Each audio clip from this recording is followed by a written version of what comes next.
what's going on, guys? My name is Chaos Rain, and today I'm here with Josh and Seth to do something that I haven't really tried before. I'm going to be making a tier list for the current Smite season meta for Season 8. This is going to be a conquest-oriented tier list, and what we're going to do is we're going to go through each god and just kind of have a discussion about them and see where we can place. This is going to take a while, admittedly, but I'm also fine with that because I feel like some of the tier lists that have been coming out don't delve enough into the gods, and I feel like a lot of them get misplaced. As well as some of the even pro players where they've been ranking them doesn't really match up with their win rate, their play rate, and their ban rate. And I think a lot of it can be based just on that as well, let alone what their kits are. Or like for example, Athena, which we'll get to. But me personally, I would say that she's an S plus, or most likely S plus, like a must pick, as she's still a must ban. This list doesn't have Gilgamesh on it, but I think we can all go ahead and agree to say that Gilgamesh is a must ban god in like S or S plus. I'd put him S. I would He's say not as high as Athena. no. I would say S plus because he's got some of the most aggressive crowd control and so much damage output at the same time. I'd say he's definitely one of the best warriors just in general right now. But at the end, we're also going to be going on to my Discord chat that we are currently in and go on to screen share with them and take a look at their tier list that they personally believe of where their god should rank at the very end. So remember, if you guys like the video, be sure to hit me a like, hit me with a like, give me a comment down below, like the video if you like it, dislike it if you don't like it. Either way, it helps me with the algorithm on YouTube because I'm small, so either way, it fucking helps me out. So with that being said, we're going to go in alphabetical order, starting with Achilles. So my thing on Achilles right now, right? Tanky solos are a big meta. Tanky solos that have a lot of crowd control while still being able to do damage are really good right now. That being My thing, said, what? Oh, sorry. That being said, Achilles has a fuck ton of defense and can do a bit of damage, but he lacks heavily in the crowd control department, and his ult being an execute, meaning he's reliant on killing players at low health in a meta where players that are low health just don't survive. I honestly, just me personally, I would put him in A minus, or not even A minus, like B minus B. I'd say I put him like C plus. C I don't know. plus? It's just, yeah, it's. No. I mean, don't get me wrong. He's tanky and shit like that, but yeah, like you said, it's yeah. Speaking of which, I forgot to add C plus. There we go. So, what do you think on it, Seth? Personally, do you have any take on how the god plays right now that you think would change a C plus? I'm cool with C plus. honestly, I think that considering how much movement and chase he has, especially in the meta where people are either dead or, especially more commonly with mages, they get burst down to 1 HP and run away, he can chase very, very easily, especially considering Actually, how long all of his poke is. actually, that's not true. In a proper match right now, mids are almost untouchable until the ADC is dead. Now, see, I agree with that, but at the same time, the ADC can poke out the other ADC. They can have their clapping fest because right now ADCs just But right box now, each other for some but reason. but right now, let's say for example, right, right now, and you're right, the A2 ADCs really focus on killing each other right off the bat, or the other support. That being said, right now the solo and the support, a big part of their role is peeling for the ADC so they can get some free picks. That being Yeah. said, let's say you have an Achilles who has a shield bash stun, right? That's fine and Yes. dandy, but now let's say he goes up against an Osiris. Yes. Osiris can just completely ignore Achilles for the most part while completely bodying the ADC after dodging his stun. And the only major impact that Achilles can have after that is by getting him low enough to execute. Yes. So, although he has high mobility and high defense, he lacks heavily in natural damage or in crowd control.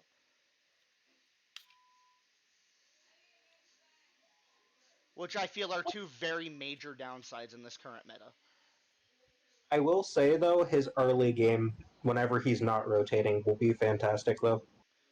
Uh, Depends on the god. yeah, again, like if it's Osiris, he still just dies.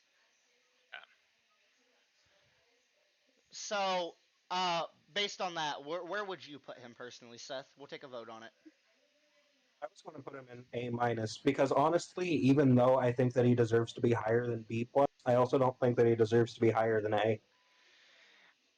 So I was going to just set him in A minus. I'm kind of with Josh on C plus. I'll be honest. Like he's not unplayable, but he is not a good pick right now. I don't feel. Yeah. Just compared to the other significant options out there, and the fact that he himself, yes, he's tanky, but the problem is there's also no such thing as a tank to ADCs right now, so his passive is essentially rendered useless. Oh Yeah. my god. Hold on, I'm grabbing my dog real quick. And no, they're not even at the door. Come on, they're on the chair. Get in. But yeah, I think for now we'll put him in C plus. Seth, if you have a different rating, just throw him in your tier list, as I said. Yeah. All right, C plus. Next, now this is the god I think just got horribly mistreated in other tier lists. Agni. Agni, I'd say would be an A minus. He's not the best, but he's not the worst. I think Agni is an A plus right now. I'm Or an honestly A. going right down the mid. I'm going for an A. I'm thinking A as well, actually. Because here's my thing with Agni, right? He has a lot of good qualities right now. He has a nearly unpunishable dash that, although it can be caught, there's almost nothing that can stop him from using it in the moment as a quick escape aside from cripples.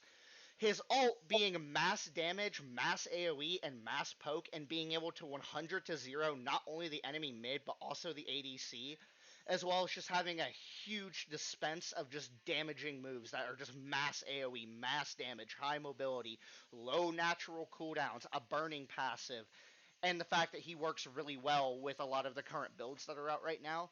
I would say Agni is definitely at least an A, but I would also just keep him at an A because, like I said before, his dash is punishable to an extent in that it's not a very long distance dash. Gods like Fenrir, gods like Osiris can still catch him very easily if they want to. And I had to learn that lesson the hard way yesterday while I was streaming a couple matches with Agni myself. So this isn't just me talking out of my ass on getting chased down. It's still very possible to just die. But in terms of his overall stats, his damage, his ability to spam high damage combos on high priority kills, and the fact that his meteors also being very good for objective clear, I would say that Agni is at least no less than an A. Any other thoughts on that? I mean, I would put him up higher to an A, but like you said, his dash can be very punishable, and later gods in the tier list that we're gonna put is it's gonna be. I'm gonna say they could shut him down more, like Fenrir, like you said, and stuff like that. So that's why I put him at A minus. Like, he's not the worst god, but he's not A in my eyes. He's just like A minus. He's still good. And obviously, wherever we rank gods, just to preface, wherever we rank them, this is subject to change at any point. Nothing we do is concrete right off the bat. But Seth, what do you think finally on it then? Honestly, the only real downside to Agni right now is A, low health pool, but he's a mage, so what? And B, the fact that his dash can be caught. But the thing is, Agni dash in particular is one of the fastest dashes in the game. But it's not long distance, which is the problem. That's why I said the dash was almost unpunishable, because there's almost no way to catch him while he's using it. But at the end of that little line that he makes, he is so easy to kill and punish off of it. And while I agree with that, in let's say, for example, the scenarios where you are getting punished, usually that's by high mobility gods. But if Agni sets up, this is just a rough example, let's say they do chase him, then he can just set up his gas pool and then just shoot a. Well, he doesn't even have to shoot a burn. He can literally just throw his gas pool in his active flames already. Honestly, stun anyone to the sea. Well, see, that works except for gods that hit faster than the flame wave comes out, like again Fenrir. That was actually the problem I ran into, is that his 3 was dodging the stun. Yes, but then something else you can do is just set the gases on top of yourself and sneeze on Fenrir with your 1. Yeah, but except for the fact that Fenrir also almost instantly kills Agni, and he has an ult to just immune through it for more damage. That is true. But that's also more specific. Honestly, Fenrir is one of those special cases because he has so many gases. I'll be honest. I actually think I might put Agni in A plus for me personally, because Now that I think about it, he is a god that is very. He can only be countered under specific circumstances, but all Yeah, around is that's generally good. yeah, So that's what I was going. I think I'm gonna put him in A plus because, like Josh said, he's not as good as the two categories above deserve to be, but at the same time, he is essentially untouchable unless under certain circumstances where he can't get away. Yeah, I'm confident in putting him in an A plus actually with that. Next, Apwash. Also, I didn't mean to make that an F minus. That's just supposed to be an F. Apwash. I'm just gonna say it. I think he's an F. I think Upwash is a solid B. B. Yes, like right in the mid. And the reason for that is simply because even though he's bad in, let's say, high tier ranked and whatnot, Not if even you're that though. playing casuals or if you're playing mid ranked, he's kind of like Anubis, where once you get into plat, Anubis means nothing.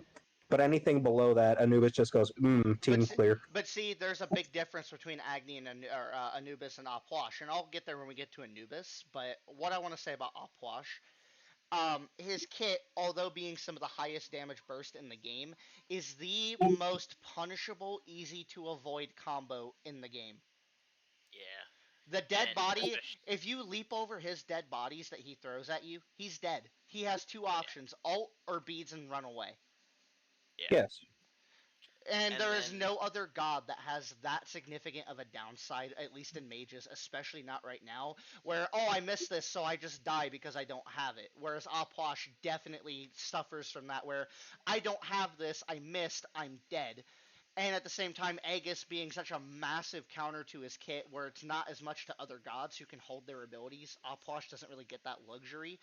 Apwash has no mobility whatsoever, no, not even a short range dash, making him very easy to chase down and ride by almost any current role that's big right now. Solos can bully him, supports can bully him, mids can bully him, and ADCs bully everyone, so obviously they beat his ass too. And also, Yeah. no starter item is genuinely significant on him right now. Conduit gem, sure, the bodies do more damage, but what about the explosion, the main damage? Yeah, Vampiric's nice, but you have to get to level 20 for that to turn into damage, and for a god with no mobility, making it to 20, the game usually ends before that. And Sands of Time, same thing. Level 20 is when you hit your real peak, but good luck getting there with a god that has no mobility before the match ends from them farming you. What do you think, Josh? um, honestly, I put him in F tier with you. F. Yeah, just because, especially now with the attack speed meta and that his bodies can be destroyed, Uh huh. if he just throws them out and the ADC is there to just Oh yeah, kind of that's like true two shot too. the bodies, Yeah, that's true too. Because with the full bow shut meta, up. ADCs can almost instantly delete his one without even worrying about dodging it. Yeah, Yeah, I guess that is fair. Yeah. That yeah, I didn't even think about that. That's actually a really good point. Oh hey Gavin, how's it going? We're just making a Smite tier list right now, fat boy. So yeah, Opwash definitely going into F tier for me. If you guys think something differently, be sure to say something. Like I said, comments on it, appreciate. Amaterasu. Now this is one I'm actually gonna have a little bit of trouble deciding on. Ama right now, tanky basic base solos are some of the best things you can have.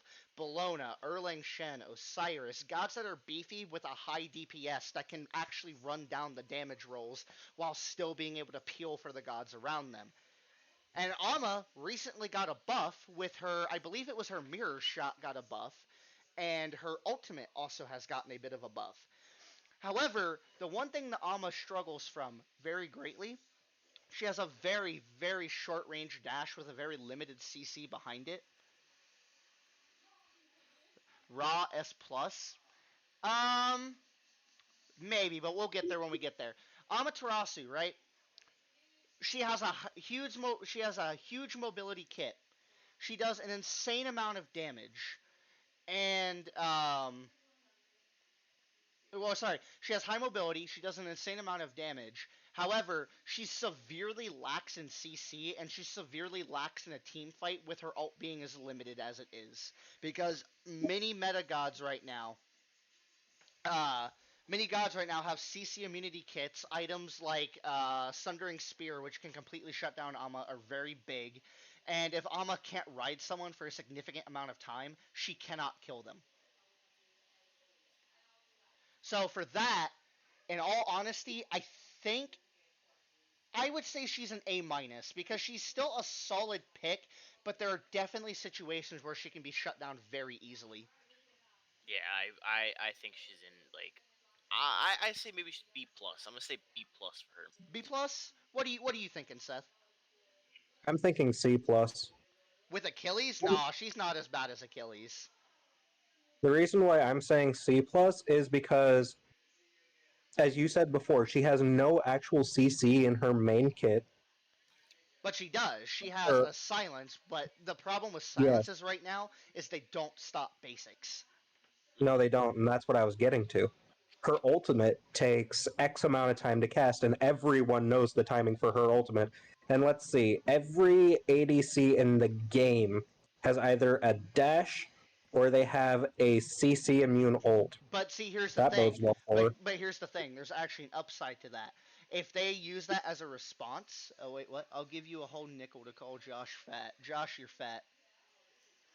Okay, I'm gonna Anyway, give him a nickel then. but Amaterasu, right? There's one good thing about that. Her ult is a fear factor. She still has one of the best warrior ults in the game, albeit having limitations. If she can bait an enemy's dash or an enemy's form of beads or crowd control immunity away from them just by using her ult in a team fight, that gives the support, mid, and ADC so much more freedom to just murder them. So in all reality, it's great for a team fight, but everything else about her is kind of eh. So I don't think she's Yes, a B because she's still amazing in a team fight, but she's definitely not one of the better picks that you would want. She's a solid pick, but she's not necessarily that good right now, I wouldn't say. Now, but go ahead, Seth. Go ahead. I was going to say, going into that a bit more though, the main thing right now is ADCs. And whenever you look at the solos that are really good right now, they have some form of either really heavy CC or they have some form of just, oh, I'm just not going to eat your kit right now. For example, Erlang Shen, he goes, okay, I'm going to pin you, and then walk away.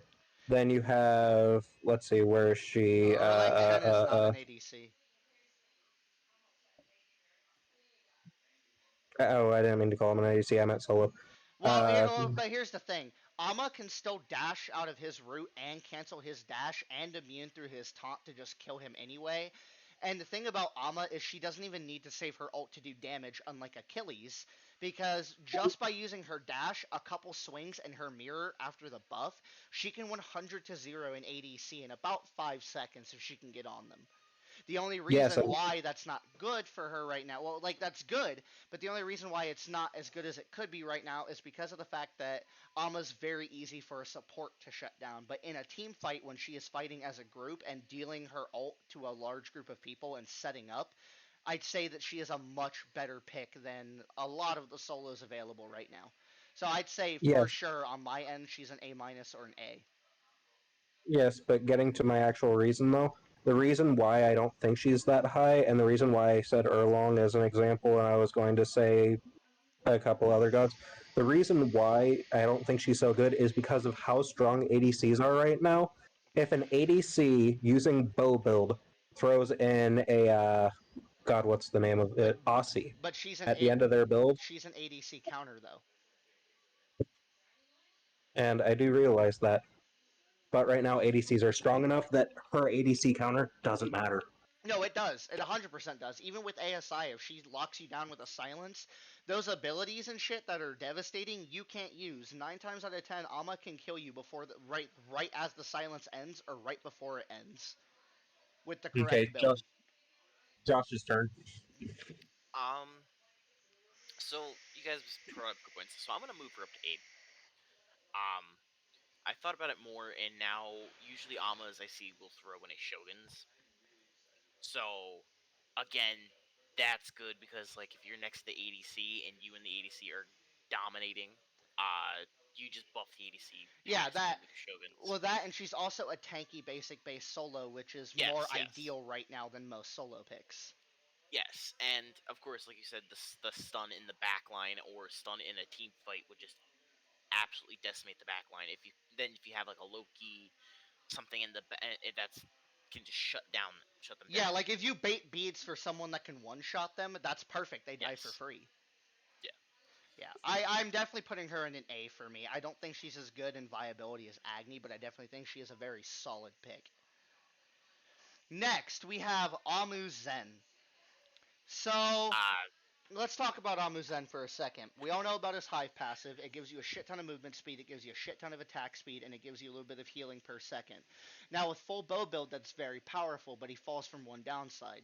Those Hives have to be alive to give him the buff. And in some situations, that can be very difficult if the enemy team plays around that fact. Also, his forms of CC, very lacking. The most damaging thing he has, or the most effective thing he has, being a very temporary cripple that on some gods doesn't even really affect them, and beads is a very easy solution to. Also, the fact that, once again, cripples do not stop basics. And does he hit like a semi-truck? Yes. But does he hit hard enough to where another ADC can't just box him out and he has no dash to get away if he does somehow get beat out in a fight? No, he doesn't. And for those reasons, I'm going to be honest, I think Amu Zen is a C minus or a D. Or a D plus. C minus or D plus. I'm putting him a D plus. Like, he's not the worst, but he's not the best. Yeah. No, he's not solid, but he's not unplayable either. Yeah, that's what I meant. What do you think on it, Seth? I'm throwing him in just flat C for the same reason. Oh, did I not have a C? What the fuck? God, I didn't have a fucking C. Are you supposed to have a D minus 2? Now, I will Oh, yeah. agree, Josh. Jeff does indeed have D cups. Whoa. Whoa. D minus. What the fuck? D ew. Indeed. Okay, but yeah, no, I think I agree with Josh on this. He's a D plus on my end. Once again, we'll go over him at the end. On her is a god whose one is essentially useless in the current meta. His one, other than Yep. working as a wall and other things like that, gods are so fast right now, especially ADCs with added Lanas and other things like that coming into meta, that honestly his pillar is essentially useless unless he sets it up in a perfect manner. His 2 does good damage, but the knockback does not really benefit him right now, as deleting them as quickly as possible is what's most ideal, since an ADC will die if they're in a fight too long. And his leap is very slow, very easy to punish, very easy to dodge. However, he's very effective with the current meta builds, and with the right playstyle and the right way to use him, not only his ult, but just the way that he can be played can actually be fucking devastating into the correct comp. And for that reason, I think On Her is a B minus. That's where I put him. Yeah. On Her also has a my passive for penetration, which is just nice to start with. yeah, in my eyes, he's kind of like a discount Artemis. Kinda, Because yeah. the sands. Yeah, I think. but Artemis is better, outclasses him in so many other ways. Yeah, I think we'll slap him a B minus. Anubis. So, Oh, I just slapped.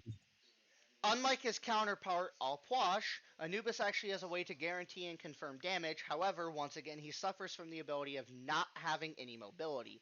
However, one major perk of him is that he is actually amazing at shredding ADCs and other mids currently, as well as even some solos.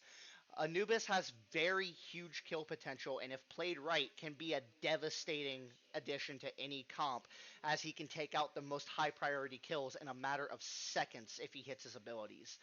But his lack of mobility and the lack of fact that, other than Sacrificial Shroud, there's not really many starter items I'd say are fantastic on him. So for that, I'm going to put him, for me personally, in B+. See, I'm gonna put him in B minus with On Her. See, I think he's still better than On Her simply because of his ability to take out high priority characters. Like, Yeah, even if but they play Artemis, for example, and Artemis ults, if Anubis just ults through her ult and laser beams her, she's dead. that's true. But you got to think of also like after the ult range. If they can get out of range, like Artemis can just use her stim and run out and see maybe she has a chance of living. But Yeah. And if beads after are a that he's big kind of sitting a duck. and beads and Aegis are a big problem for him, and once he's burnt his ult, that's pretty much it for him. Yeah, Yeah, I agree with the B minus. What about you, Seth? yeah. I straight through his ass in C minus simply for the fact that anti heal has never been easier to build.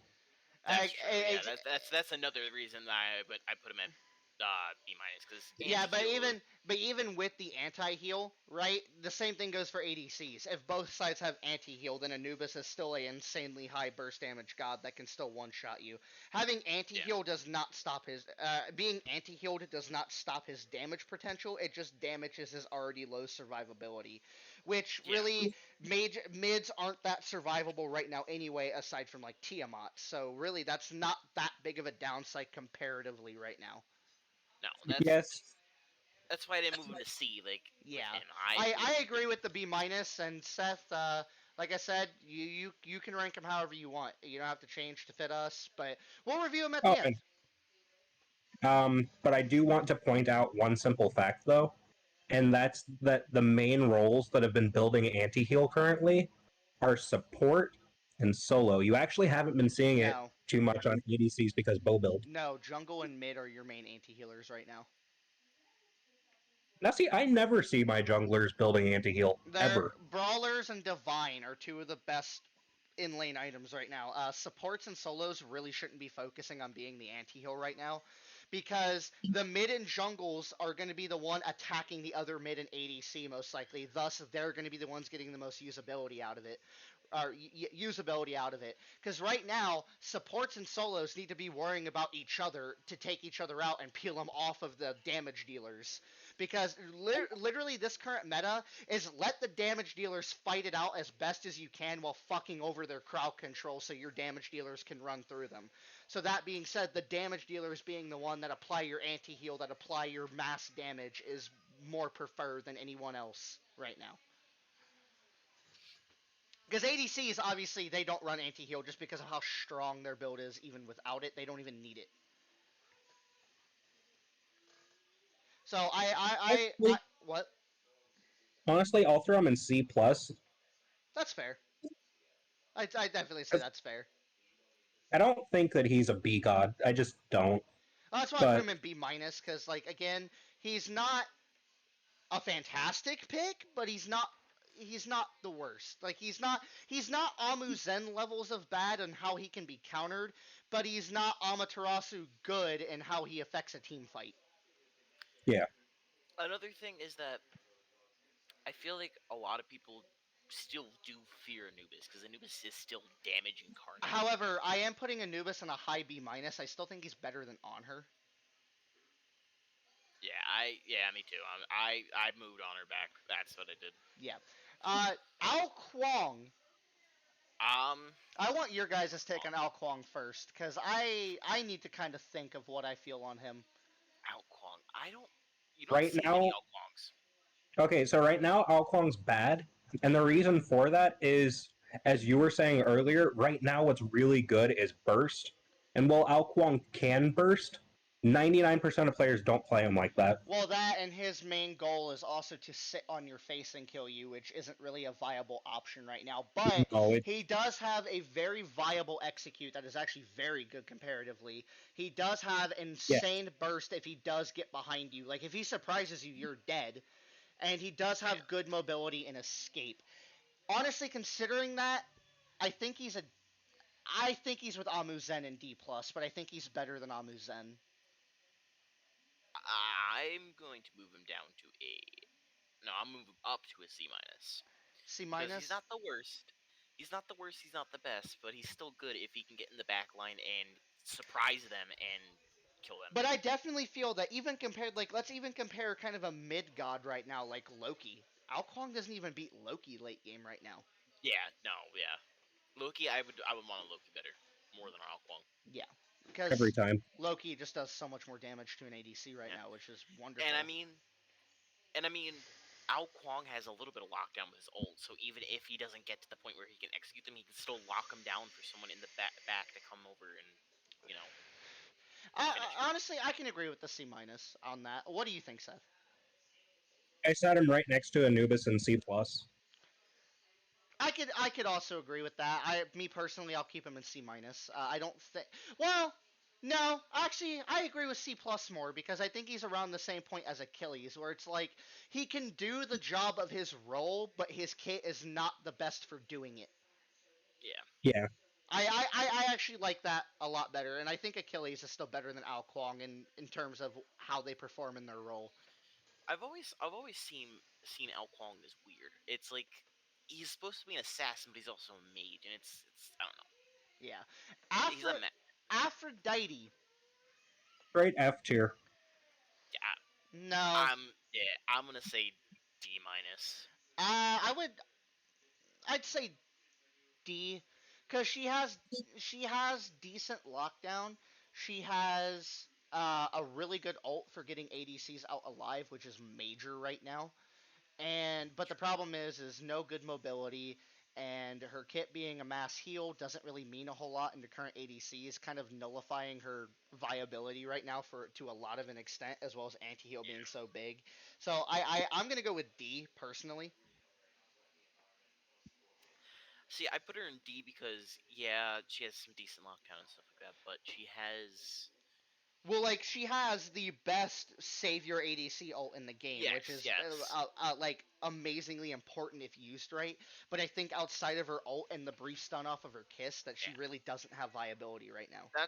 That's why I didn't move her down to F tier because she has that ult. But Now, if she didn't have the ult and the ult wasn't so powerful, I would have moved her down to F. now, see, the reason why I just straight threw her in F tier is because any other support in the game, because you're definitely not playing Afro mid. If you're playing her mid, then she deserves to be in F tier. But if you're playing her in support, then 90% of the time, if your support can fight her in any way, shape, or form and lock her down, then your ADC can kill her for free. Doesn't Yeah, matter if she's healing, yeah, because ADCs 100%. are. Yeah, no, I And 100% agree. she's one of the more squishy supports. But I also don't think that she's completely useless in most situations like Apwash is currently. Yeah. I do. Well, like I said, discrepancies are fine. We'll review them later. Apollo. All right. Um. Here's my thing on Apollo. I don't think he's that good right now. Is he Amu Zen bad? No. Is No. he? I think he's C plus. I'm gonna just put him in C. See? Yeah, No, he's in the middle. He's in the middle of the C now category. because see, here's He's the thing. The problem with Apollo is that in the old meta when he was really good, being tanky was a lot less more viable and a lot less. It wasn't ran near as frequently, at least at the yeah, time. The thing with Apollo is he does massive fucking damage, but until late game he struggles to deal with high defense gods. Now he has a really good CC kit behind him, like a fantastic one, but his ult is very easy to punish right now with the kind of picks that are going around. So honestly, yeah, I agree with C because there are other gods that can do his job just as well, if not yeah, better. That and Audacity, you really don't even get to proc Audacity in a fight anymore just because of how much damage you do. And if you do yeah, proc it, I mean that's cool, but the other ADC can still just three shot you in the same amount of damage that you can. yeah. Arachne, D minus. I'm gonna I'm gonna I'm gonna say say F. I'm gonna say F. F. The only thing with me is I think that she does have a little bit of a slow. Well, So the thing with Arachne, right? Her slow ends when the spiders die. yeah, ADCs can completely melt the spiders right now, and even if Arachne did move in, since Odysseus Bow is a guaranteed ran item right now, the spiders can actually get Arachne killed more than they can help her. And the fact that Arachne's kit, her entire kit, is getting up in your face for a long period of time doing high DPS, which just is not viable right now. And she has a lot worse camp clear than a lot of other gods right now. yeah. Honestly, I'm going to say in most situations she's useless just because crowd control and damage are so massive, and those are two things that she sucks at dealing with. That's my personal rating. What do you think, Seth? Um, Personally, I put her in D minus, simply for the fact that while she can't box ADCs, she is fantastic at taking out any other person in the game. No, even mids right now destroy her because they heal more than she does damage. Just off of like vampiric or sacrificial, and they can essentially three-shot her because mids hurt excessively right now still too. Yes, but the thing is, if you level her spiders early, which sounds counterproductive, but bear with me, if you level her spiders early, then the mid either takes a metric fuck ton of damage from those, or he has to use abilities to clear the spiders, which guarantees Arachne a free go in on him. But then you ruin your camp clear for most of the game, and you'll fall way behind the other jungle who's just going to be one-shotting the camps while you're using spiders to slowly whittle it down. That's why you build an early game Golden Blade. Which is fine and dandy and all, but if your 1 and your 2 don't hurt, you also don't get any additional healing off camps. You barely get an attack speed buff off of your stun, and your only approach is the spiders, which is her easiest ability to shut down.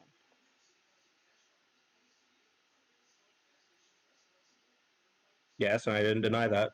And while she's still not good by any means, I think that she still has some usability, not just, oh, you can't play this god ever, or the team instantly loses. Alright, well, moving on, we got Aries. Okay, I'm just going to say it. Aries, S tier. Not S+, I don't. but S. I Or, don't agree with it. I think he's good, but not that good. I I'm think gonna put him in A. I think he's at least A+. At least. I'm gonna put him in A just because his chains are good. Well, no. The HP5 is nice, but it's not good. Well, I it's mean, not it's the not that. HP5 that's the useful part about it. Let me give my Yeah. synopsis on Ares real quick. Aura items are massive right now in viability. And with the fact that Ares gains power off of aura items, he is a guardian that hits like a semi-truck while still being unreasonably beefy. His 1 is a mass cripple, which is insanely detrimental to a lot of ADCs and especially mids and even supports and solos. There's not a single role right now that doesn't have some sort of downside to getting crippled, and his 3 doing percent health damage allows him to still do significant damage to beefy supports, solos, and even jungles building a bit of hybrid on them. His ult is one of the best beads takers in the game in this current meta. Because his ult, if you get hit by it, you're dead. There is no surviving that. If you get pulled in, you and whoever else got pulled in with you is dead. You are forced to use beads. Unlike Amma, where you can potentially get away from her with a dash, once Ares has that ult chain in you, you're dead. You have to use beads or a CC immune ult, and then that's been burnt. So now the jungler, mid, and ADC are just going to absolutely destroy you. And not to mention his aura buff not only gives HP 5, but also gives up to 60 of both protections and reduces the effects of crowd control by 20%. Which is very powerful in keeping the mid laner and the ADC alive through a little bit of extra damage, which when you're fighting two ADCs against each other, one of them being able to take an extra shot means a fuck ton. So for those reasons, I personally think Ares is an S. I don't think he's one of the best picks, but he is definitely one of the more solid picks that you can make for shutting down a team's aggression. Now, see, I agree with you. He is very good, but I don't think he's S plus tier. I mean, S tier. That's just my personal rating. What would you personally He, rate him at? in my eyes, he has to get kind of close for the chains. He has to get close to for the fire, and for the ult, you can just kind of run at the ult, and then either if you're say an Artemis, which is very prevalent, but yeah, she's a must ban. But if you let her through, she will absolutely just instantly use the ult. Anyone around you trying to initiate with you is stunned. But that's any guardian that you put up against Artemis right now. That's not even an Ares Yeah, exclusive thing.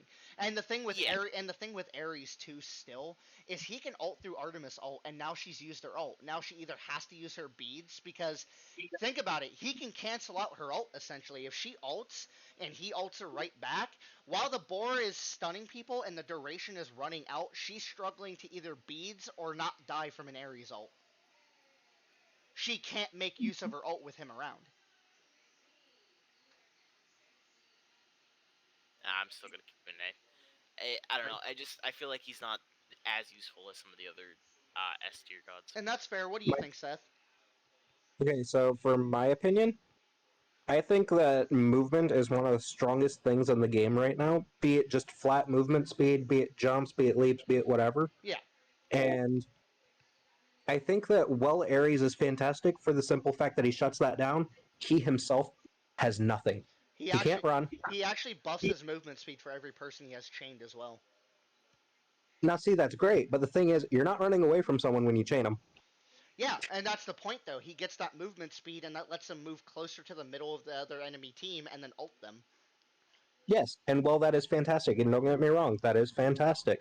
The fact that he can burn beads for free is fantastic. If you try to play him in support and you're not tower humping, you are fucked if a jungler comes up. No, he is actually one of the highest lane aggression gods in the game, even before this new meta. If Aries was in your lane, you lost lane pressure because Aries' fire does so much damage that the other support actually can't fight him. Like, yeah, CC him and the ADC will shred him, obviously, but that's any Guardian right now. But at the same time, Aries just on his own can do over half of an ADC's HP without the other ADC even getting involved. Yes, and I do realize that, but if you have a support, any support pretty much that's worth their salt in any way, shape, or form on any of the supports around, then guess what? They use a single crowd control and Ares becomes useless. It's as simple as that. Except They, for, for except example, for, Kefri, well, except for knockups and knockbacks, which are two of the strongest CCs right now in fights that he's immune to. yes, and while I do agree with you on that, there are also so many things on Guardians, especially, that are not that. For example, any of the gods that have a knock-up or knockback also have some other thing, like Geb. Geb has the ability to get himself out of a fight and throw up a shield. And see, that is true, but think of it like this too. Ares can just chain Geb when he's trying to roll, and now Geb can't do anything. He can't knock him up. His shield won't mean anything to Ares' flamethrower because it does max health damage. And if Geb turns Yes. around to ult him, then Ares just goes, oh, bet, ult, and yanks him back in to get him killed. Geb physically cannot fight him. Gods like Artio physically cannot fight him. Fafnir physically cannot fight him because his chains shut down half of his kit. King Arthur can't fight him. Erlang can't get in on a fight. Amaterasu can't approach a fight. Agni can't approach a fight. If he is a direct shutdown to gods that we have listed in A and A+, why would he not be considered an S tier himself, as he is a thing that destroys other good picks?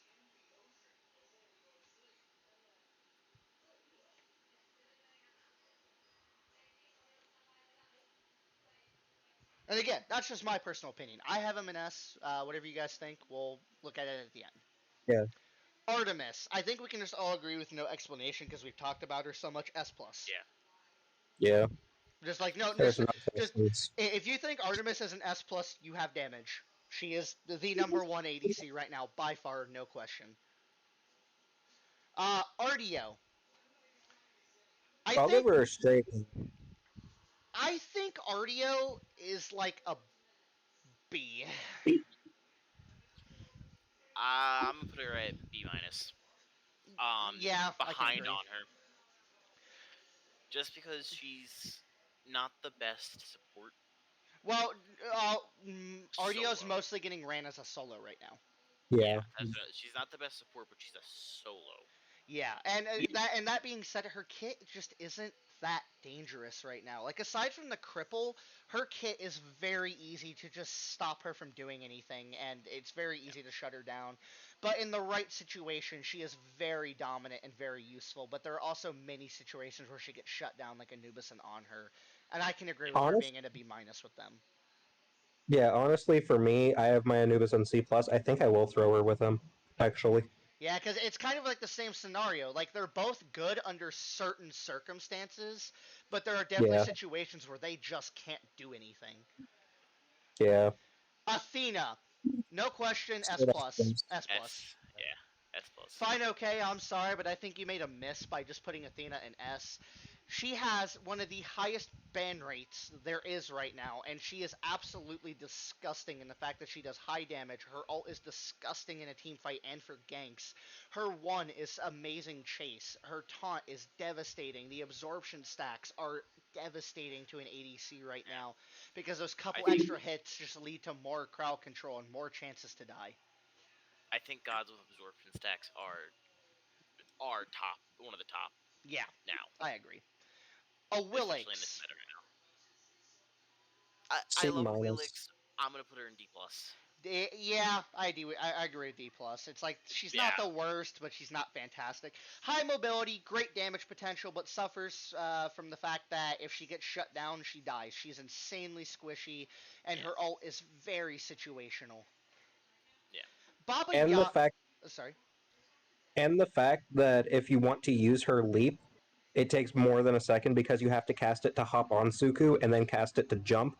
Where in the span, any other mage will just go, haha, you're just dead. Yeah. Baba Yaga. I'm gonna say S. I'm gonna put A plus.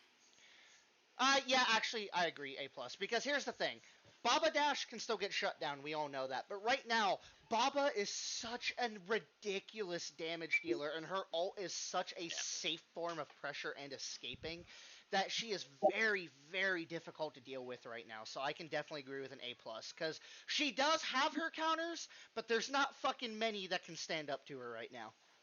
Yeah. What do you think, Seth?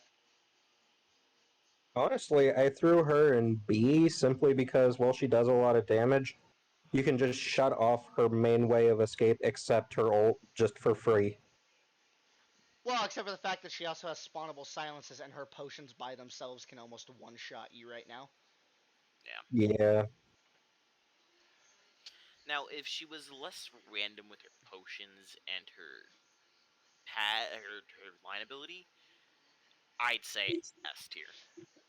Yeah, But just for the fact that she has that random element in her kit, it's a I can little agree. bad. I can agree full-heartedly with that. Now, this Yeah. next one, I want your opinion. What do you want us to rank this next one as? I'm assuming as a support. Fuck. Yeah. Okay.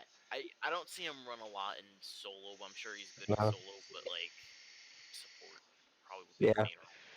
And he doesn't really get ran in jungle anymore. If we're running him as a support, honestly, I'm gonna say B minus with Artio on her and Anubis. Yeah. I put him B plus. No, actually, yeah. I'm gonna put him B plus. The reason I say that though is because Bacchus suffers from the same problem as Anubis on her and Artio. There are situations where he's very good, he's very tanky, but he is very lackluster in his CC. Many gods can just completely ignore or evade most of his significant CC. He provides no actual benefit to the team with his kit, and his ult is just a one-shot wonder that does medium-high damage. Now, see, I actually think his ult's really strong right now, simply for the fact that that drunken effect really fucks some ADCs. But it doesn't fuck mids or supports or solos who will just crowd control you for using the ult. Now, see, I agree with that also, but the thing he can also do is he can run, what is that item called? It's the item that gives straight mitigations. He can run that, and he will have about 30 mitigations, which is kind of ridiculous. And then plus when he drinks, he'll get mitigations too. I think. Yeah, that's what I was But getting at. Is mitigation still doesn't mean a whole lot to ADCs right now. There is no good way to tank them unless they run crit.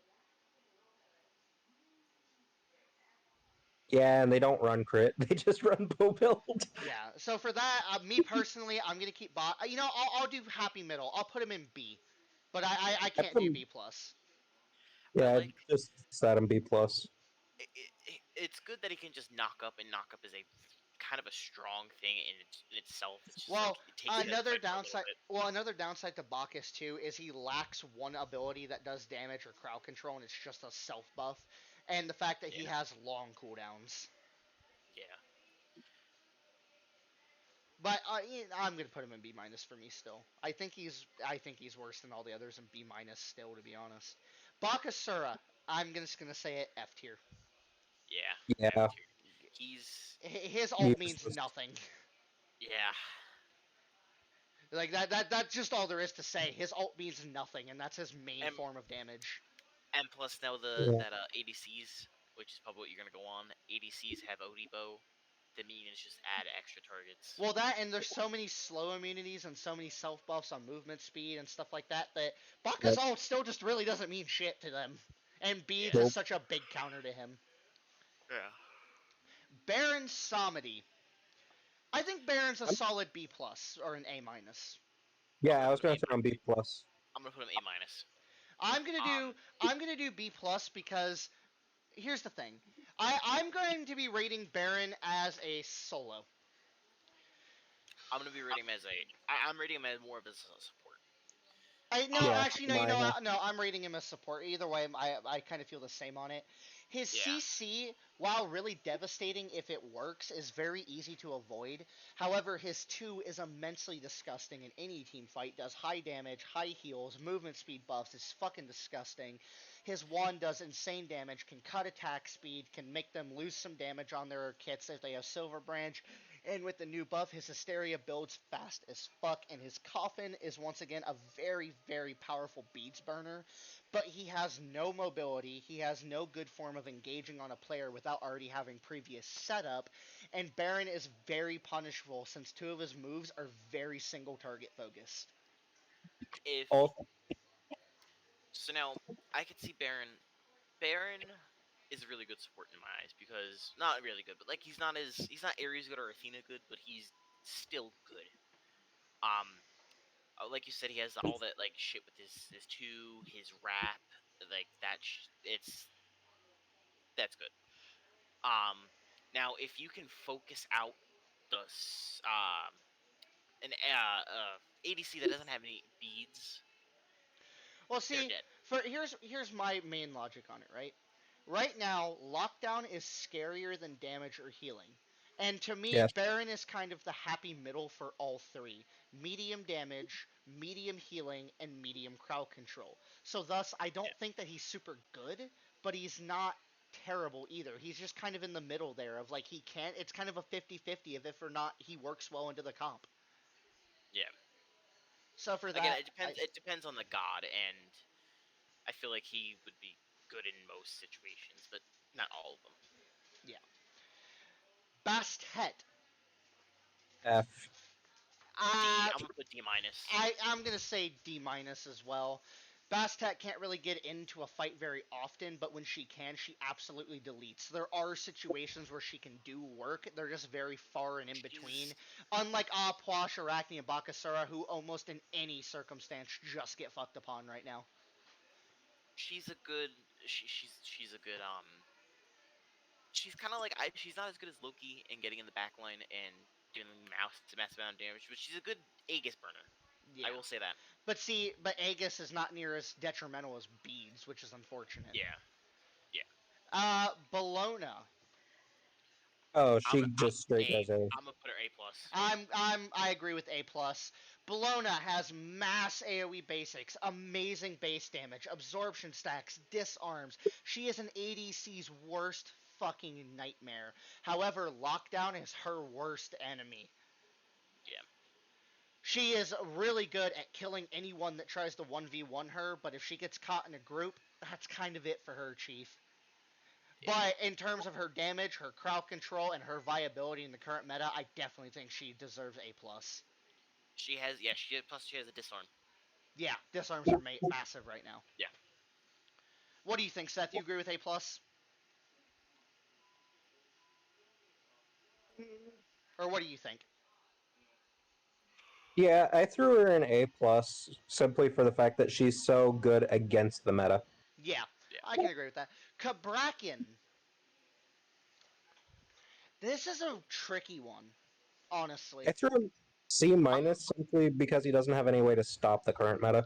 I'm gonna put him in C plus. I'm actually gonna put him in A. What? Cabrakan has a very bulky passive that lets other people around him take less damage just for mitigation.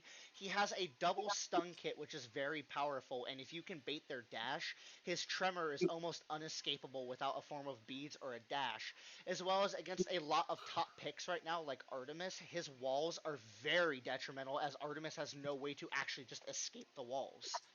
She can That's why shoot she them just blows through them. she can shoot them down, sure, but those few seconds that she's stuck in there, and the fact of how massive AoE is right now, that ult can so easily lead to a kill. I feel like he's like Amaterasu.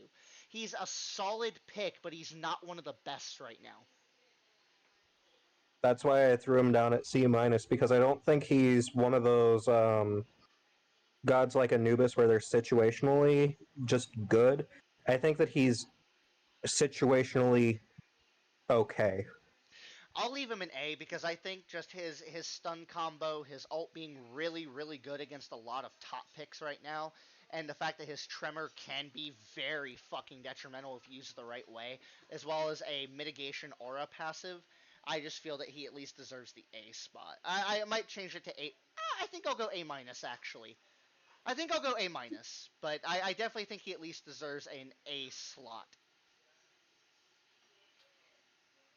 What about you, Josh? Uh, honestly, I put him C plus because his stuns you have to get kind of closer, and it's just Well, see, I don't know. It's difficult. Guardians getting in close is fine right now. Plus the fact that his one makes him immune to roots and slows, True, true. which is Dude, very right? powerful. Well then here I'll move him up to a B plus, B plus. B plus, I can live with B plus. Him being about equal to Baron, I can agree with that. Yeah. I'd honestly say Baron's still a little bit more solid than him. Yeah. I agree with that. I'll put him in B plus behind Baron. And honestly, on my A plus, I'm gonna put Bologna above Agni and Baba, and I'm gonna put Baba above Agni.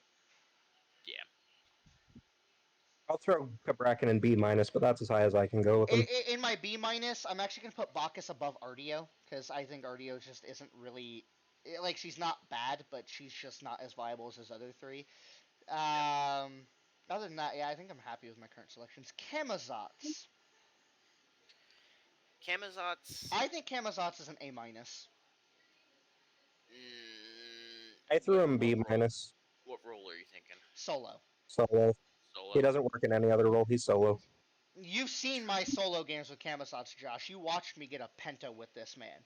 He Yeah. definitely is viable. He's very viable, but his main downside comes in the fact of a lack of CC. However, he makes up for his non-significant CC in mass buffing, slows, and the fact that his ult is a full damage immunity that is unpunishable while it's in use, and is a very good way to bait Aegis and beads in certain situations.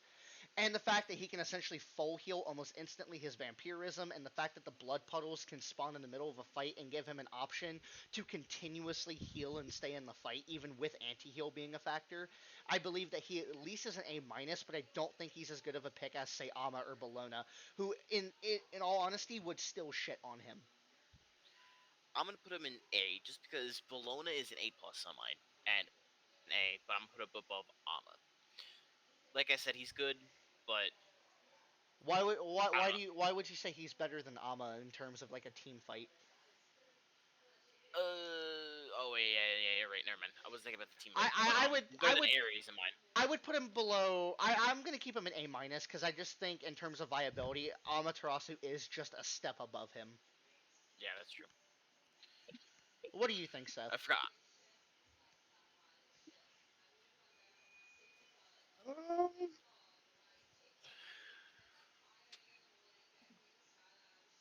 What game mode is this for? So this is currently a tier list that we're making for Conquest specifically. This is a Conquest-based tier list because honestly, I don't know enough about Joust and the other metas to make much more on it than that. But right now, these are our current standings for S tier. These are fully opinionated. They are not fact. This is just what we believe. This is my personal tier list. Seth and Josh are currently making their own, of which at the end we will be reviewing as well. And this will also be going up on YouTube if you're interested in seeing the fully completed list, or if you want to stick around to see all three. Honestly, with Cam, I'm throwing him B minus. B and minus. simply for the fact that, like how I said before, anti-heal is just so strong, and if he gets CC'd, unless he ults, he's just fucked.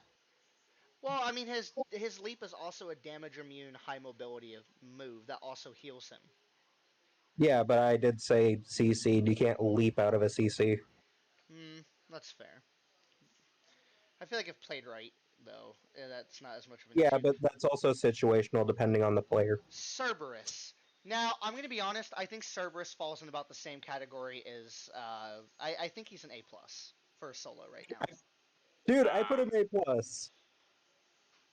Yay! because Sub got recognized. he's definitely one of the most bully heavy solos right now still, and with Vampiric Shroud being an option available to him on top of his already healing kit, and the fact that his ult is devastating in a team fight, and the fact that he never really scales down in damage as the game progresses, he always hurts at almost any stage and can be very good counters to a lot of picks. I honestly think he deserves a spot up in A plus with the others. As a yeah. solo main, I will say I think Cerb is still one of the better solo picks right now. Is he one of the best? No, but I think he's one of the better.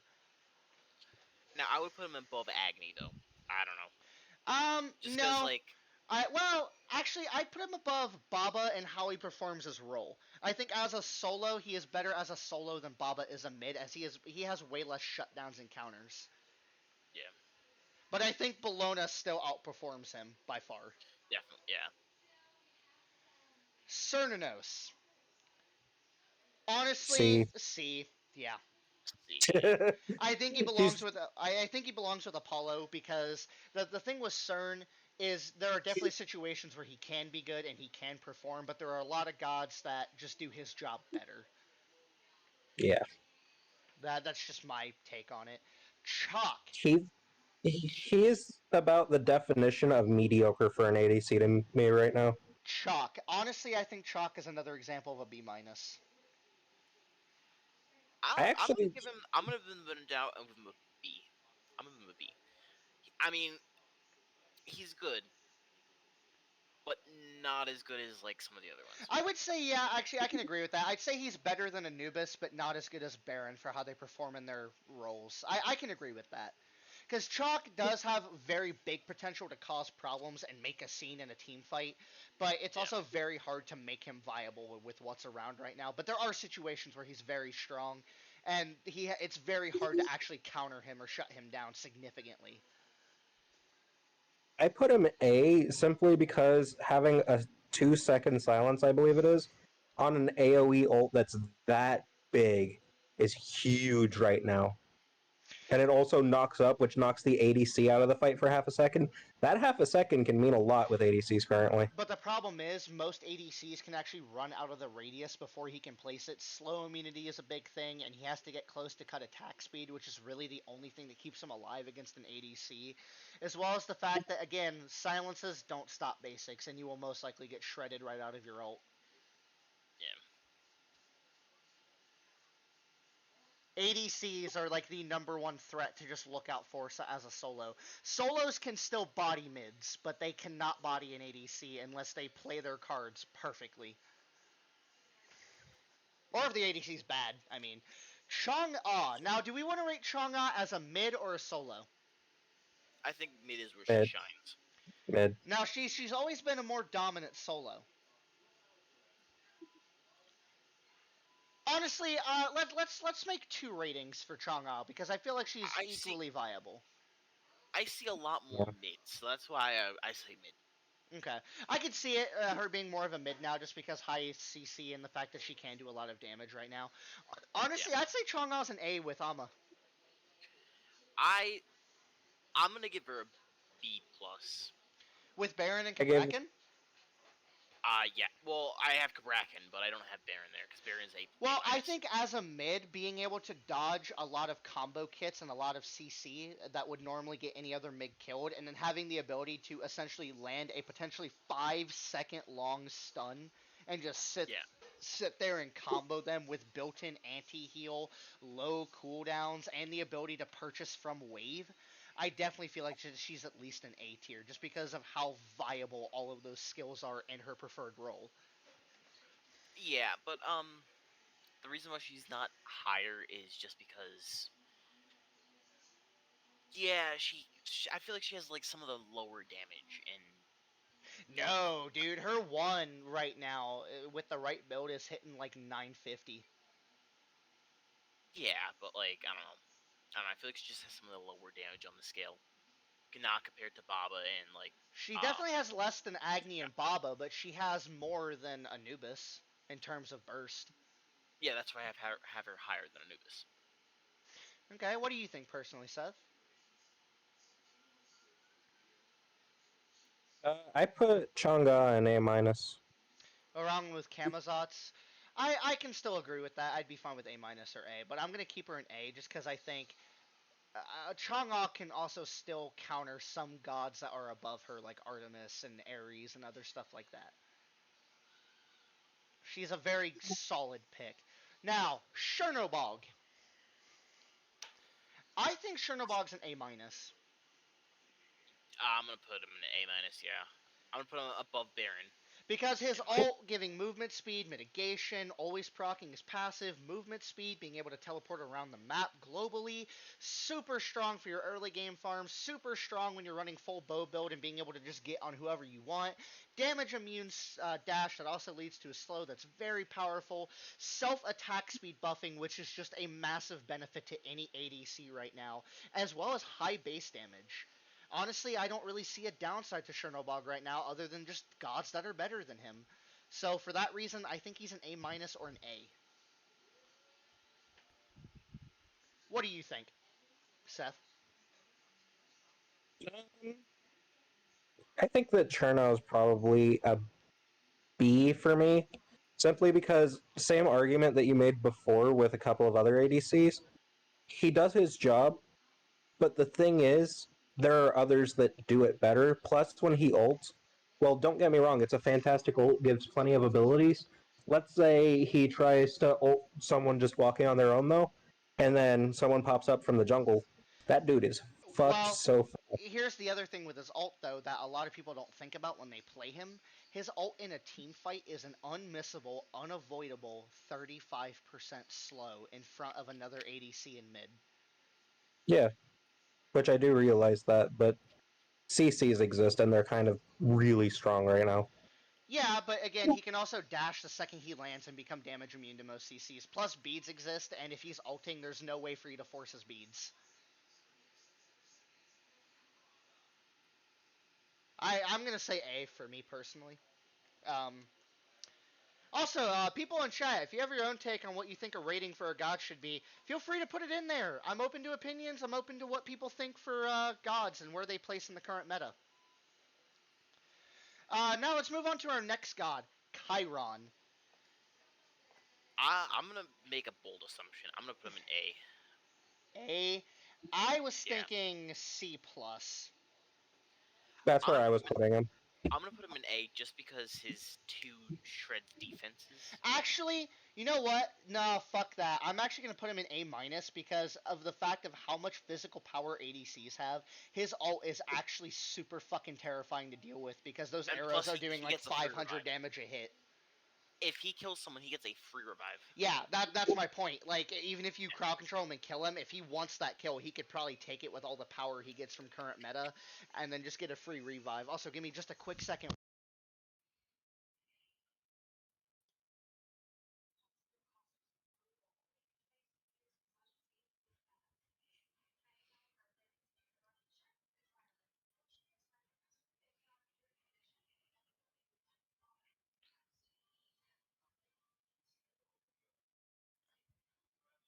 Hold on, boys. So, who are we rating Chiron? My thing is I think he has more viability than gods like on her Cernanos right now, just simply off of his ult. And with the ult being a factor in that, and the fact that he does have a slow, he has an unmissable form of damage, and he actually has a very powerful dashing ability. I definitely think he belongs in A minus, but I don't think he's as good at his role as say Amma is a solo or Chernobog. I think Chernobog beats Chiron every time. Because Chernobog can just go up in the air with his ult when Chiron ults and make him time out the whole thing and kill him. You know what I True, mean? true. Like, Chernobog's ult can also be used to time out other gods' ults. He can time out Rama ult, he can time out Artemis ult, he can time out Scotty ult. You know, his ult is just as good of a defensive ability as it is an offensive gank ability.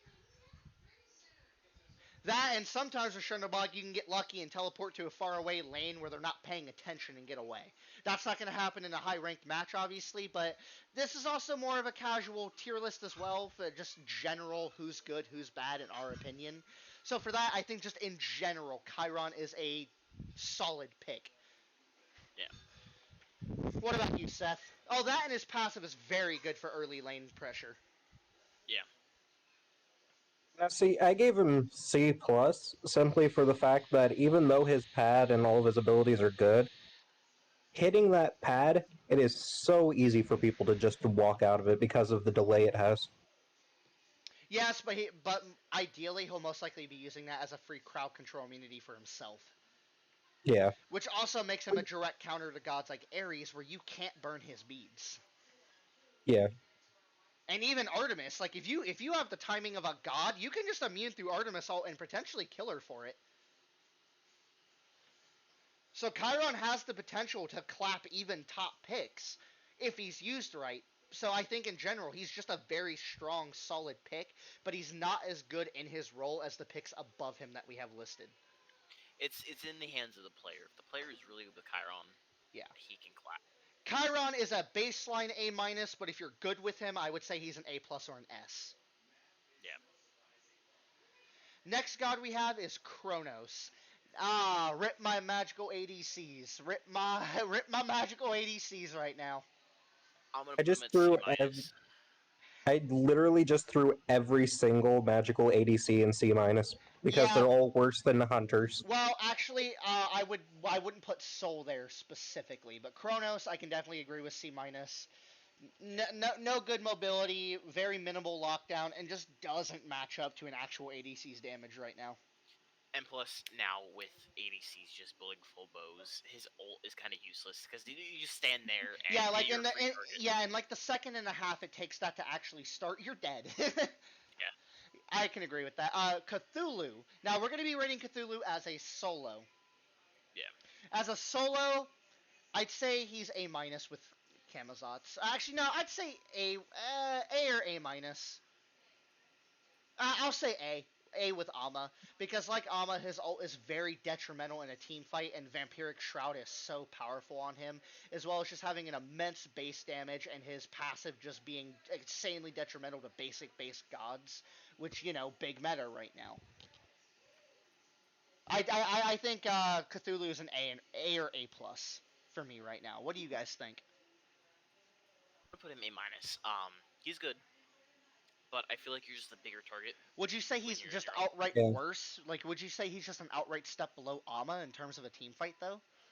Yes. No, he's good. It's just that his ult is just makes him a bigger target. Actually, that's fair, yeah, because ADCs actually can just destroy his ult. That actually removes most of its viability. Fuck what I said. I'm actually going to put Cthulhu in B with Chalk, probably. That's where I throw him as B. Because I feel like at that point, Cthulhu's more of an early to mid-game bully. But late game, he falls off. Yeah, now don't get me wrong, if you have a high damager jungle like a Loki or someone that can get in the backline kill. Actually, scratch that. I'm gonna move Cthulhu up to B plus because even if you can just murder him in his ult, he still does have good CC in his ult to potentially lock down an ADC or mid long enough to get killed or kill them himself. I think that makes him at least a little more viable than Shock. Plus, he is a good beads burner. Yeah, no, very good beads burner. Yeah, so I put him at A minus. He's good. He's just not that good. I'm debating between B plus or A minus right now. In my tier list, I have Agni, Chernobog, Baron, and Cthulhu in there. I have Cthulhu above Baron though. I think I'll put Cthulhu in A minus, and I think Chiron's better as an ADC than Kama is a solo, and I think Cthulhu is a better solo than Kama right now. Yeah. Kucalen. Now, for me personally, Kucalen's an S. I. Kucalen has built-in 50% anti-heal, so it doesn't even have to build it and still is very prominent on taking down ADC's natural healing with ASI in their builds. Kucalen has immense base damage. He has high mobility. He has high wave clear. His ult in both forms is very detrimental in a team fight. His rage form giving him a health shield, giving him a damage buff, having more CC, a double form of CC even, that combos into his ult, as well as being able to build tankily and still hit like a semi-truck with Bluestone. I think for those reasons, he is an S. He can bully a lot of other picks right now. See, I'm gonna put him in A plus above Cerberus, but below. Actually, you know what? I think I'm gonna make Bologna an S. Okay. I'm gonna make Bologna an S, and I'm gonna put Kucalen at top of A plus. Because Bologna still beats Kucalen. Bologna still 100% beats She has Kucalen. absorption. Yeah. If Kucalen had absorption, I feel like he would have beat Bologna. Yeah. But No. I agree with you on that though. Kucalen, I think he's top of A plus. He definitely beats Cerberus. He's better as a solo than Cerberus in general because he essentially does the same thing Cerberus does, but quicker and more effectively. Yeah. And Bologna, S, I think, just because she is so threatening, and I don't think there's any other god in A plus that even really stacks up to her. Cupid. I'm gonna put him D. D? You think he's worse than Amu Zen? And Kronos? No, actually, no. Yeah, you're right. C plus. I'm gonna put him C plus. I'd put him in C plus. Yeah. I think he's better than Apollo and CERN, but he's not that good of a pick right now. I threw him in C simply because he didn't match up in terms of ability with the C plus for me, so I just threw him C. C plus is kind of like that happy middle though, where like it's really a 50-50 of like whether or not you're gonna perform well with them. Like B plus to C plus is kind of that area of like there's a chance this goes well for you, and there's an equal chance it goes bad for you. Yeah. Depending on who you fight.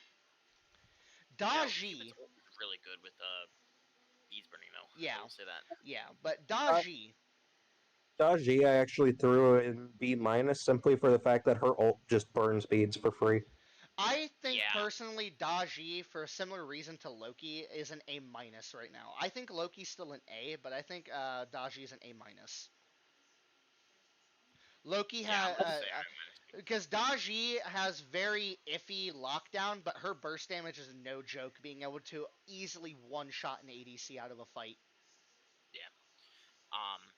Plus her beads burning potential is immense. Yeah. Immense. Yeah, and her just sheer burst damage. Her jungle clear is not even that bad either. I think A minus. She's a very solid pick, but not as good as some above her.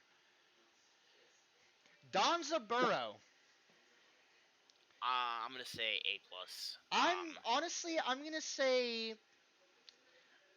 say A minus, kind of with Chiron. Now I in my A plus I have Bologna, Kucalen, Cerberus. Well, see. Then I'm gonna have Danza. Well, but see, I'm thinking maybe Danza's gonna be above Cerberus. Well, see, here's the thing. I don't think that any god that doesn't have a self-attack speed buff aside from Apollo is better than Chernobog. And I have Chernobog in A. That's why Chiron's below him. If Chiron had a self-attack speed buff, he'd be ahead of Chernobog easily. But for me, Danza has a very powerful ult that can save him, just like how Chiron does, as well as having a very high damage kit. His 3 being a great form of pressure and escape if need be. His 2 being a very iffy crowd control that is very easy to avoid, but his base damage being no joke and easily being one of the highest base damages for basics. For that, I think he's an A-, and I think he's right above Chiron and how he performs in his role. And I think Daji's a better jungle than Cthulhu is a solo right now. Yeah. For me. What do you think on Danza, Seth?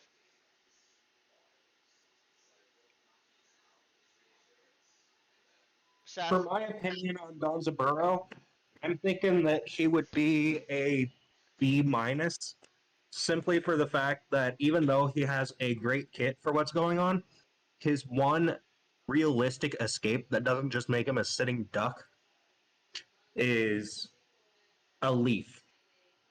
and his leaf is just a little bit of movement speed. That's all it True, is. and I guess Odie's bow is an easy shutdown to it, and B minus is that category of this god either goes really well or really bad depending on who you're up against. I can agree with B minus actually. Yeah, I never thought about Odibo, so yeah, I'm moving down to it. I'm gonna put him on B. That and tracking alts find him anyway. Like Artemis Boar will find him anyway. Yeah. I'll put him above on her though. I'm putting him above on her in B minus. I'm putting him above in B minus. I'm in B tier. I have Bacchus and Chalk. He's above Bacchus and Chalk, so. Yeah, Discordia. Um. C minus for me, along with Kronos. Aside from her passive being amazing for ADCs and her ult having some viability, her base kit and being down a damage ability for a very short range dash with a very limited usability of getting you away, I don't think she's that good right now, to be honest. And she doesn't even do near as much damage as other mages right now. She's actually one of the weaker mages right now. I'm putting her in C. C with like Apollo and CERN. I can agree with that because it's not I'm like gonna put her in. I'm putting her in between Apollo and CERN because I don't know. I feel like she's very strong. She's stronger than CERN. I feel. But not as strong as Apollo because Apollo has that global ult and easily can get out. Yeah, I can agree with that. What do you think, Seth? I put her in A minus simply for the fact that I believe that she is equal to Chang'e. No. Yeah, I don't believe so at all. I don't agree with that one, yeah. The reason why is because her short dash that you were talking about gives about the same range as you would get from movement speed out of Chang'e's immune. Yeah, and the thing is, Discordia's immune.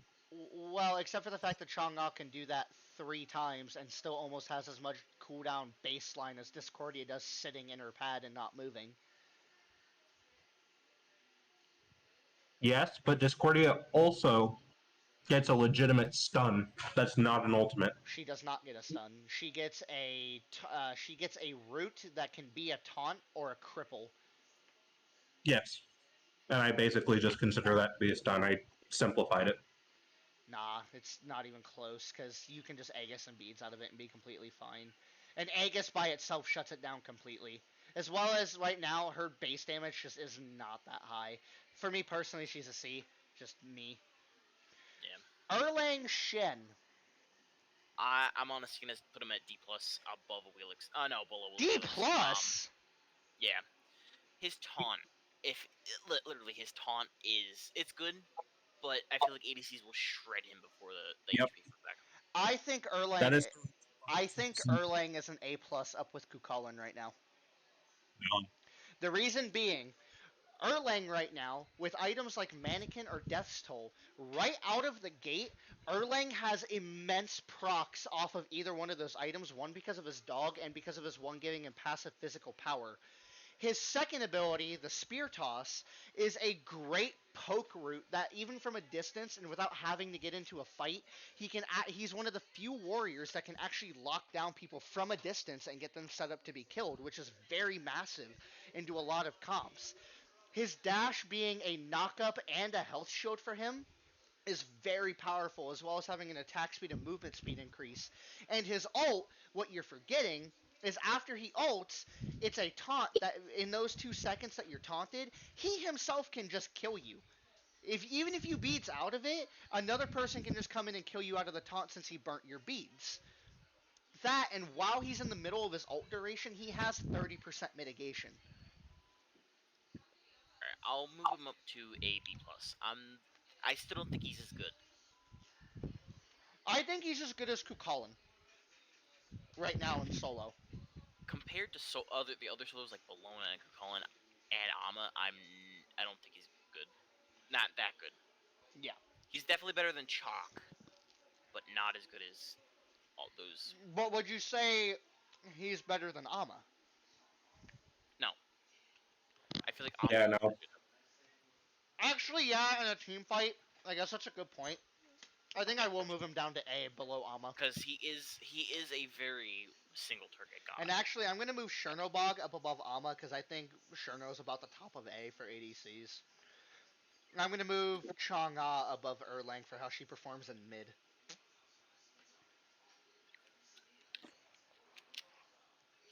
Alright, our next god. Fafnir. For S me, plus. for me, an S plus. I threw him S.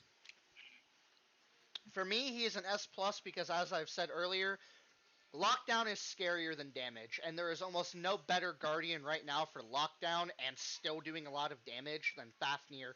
Plus, he can passively apply attack speed buffs to an ADC, buffing them on top of an attack speed aura if he wants, and giving them bonus damage, and he has a disarm, and he's mobile, and he has a stun with a slow aura attached to it, and damage immunity with his ult. There is literally no downside to playing Fafnir right now. He has no significant counter other than Aries.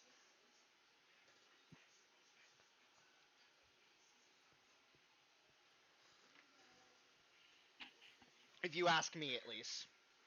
Yeah. Maybe Ganesha. I mean, Ganesha's a pretty big counter to him, too. But Ganesh isn't that prevalent anymore. yeah, but that's like saying he has one move that works against me, but that doesn't mean he's good against anyone else in that comp. Yeah. Fenrir. S. Yeah. S. What, Seth? All about the same boat. What? S minus. We don't have an S minus. It's only S. What? Yeah. Why do you have wolf, not S? Because S and S plus because are S so should good. be a more reserved category. Yeah. Hold on, I gotta ban something from my chat. I had a follow bot in the chat. Sorry about that.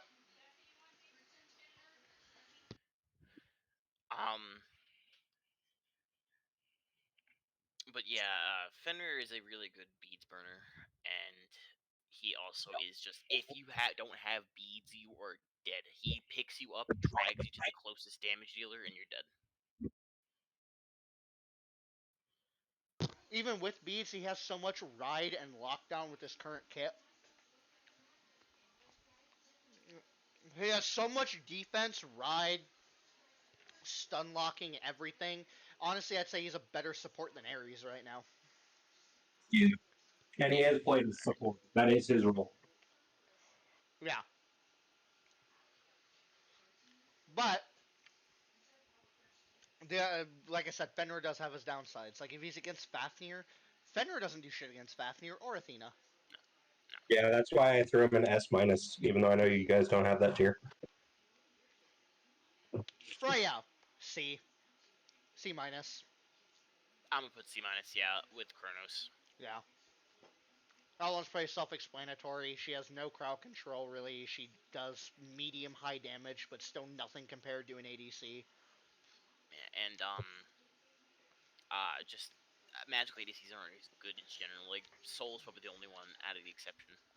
Well, and that's because Soul's being played as a mid, and that's why I said hold off on Soul.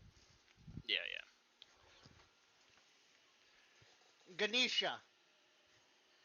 B minus. For me personally, I would say C plus. I think it's kind of like Achilles, where he has some aspects that perform in his role well, but overall he's not a fantastic pick right now. I'm gonna put him in C plus. Yeah, that's where I'm I putting feel him. like he's good, but again, the silence doesn't do much disarms. If it's to ADCs. And his only real crowd control being the knockup is very temporary, and his ult is very easy to just not get caught in. Yeah. Now, however, Geb. I think Geb is a B plus with Cabrakan and Baron. Yeah, I feel like he's better than Cabrakan though. Yeah, I feel like he's better than Cabrakan. Mainly because CC immunity health shield that is very bulky, a mass stun, mass knockup, and high mobility, and natural crit resistance. So if for whatever reason they think crit is a good idea, Geb just goes hee hee. Joke's on you. So yeah, I definitely agree with Geb being a B plus. What do you think, Seth? I was going to say the same thing. All right. Actually, you know what? Plus Actually, I think I'll move Geb up to A minus. I think he is just a step above Cabrakan and Baron. his health his shield's good. Yeah, no, I think Geb is above Camazotz and A minus for me. actually. Guan Yu. Rip my boy Guan Yu, but I gotta slap you in B. Yeah, he's better than Artio, but not as good as He's not as good as like Camazotz or Ama or yeah. Erlang right now. Like he can work, but like he's so easy to just deal with right now. He takes too long to get his kit off. His heal is very minor. I threw Guan Yu's fat ass down in C. Hachiman. I think um, I Hachi, I think Hachi's a B Hachiman. plus. I put Yeah, an A. Hachiman's a B plus. Just his attack speed stim is kind of good with his flag. Yeah, but I it's a put very minor buff, and the fact that his kit isn't super high damage, and Yeah, the fact that like his one is cool and all, but there are so many gods that can just say no to that, and a lot of gods shut down Hachi very easily, and his ult can either save him or get him killed very easily. His stun requires you to be way too close for what you should be for an ADC right now. But his passive is really nice, but I don't think he's as good of an ADC as Chiron is right now. So for that, I'm still putting Chiron above him, but I think he definitely deserves a pretty decent spot in A minus right now. Now, see, I put him in A simply because we're being hypothetical and we're talking about good players playing with the gods.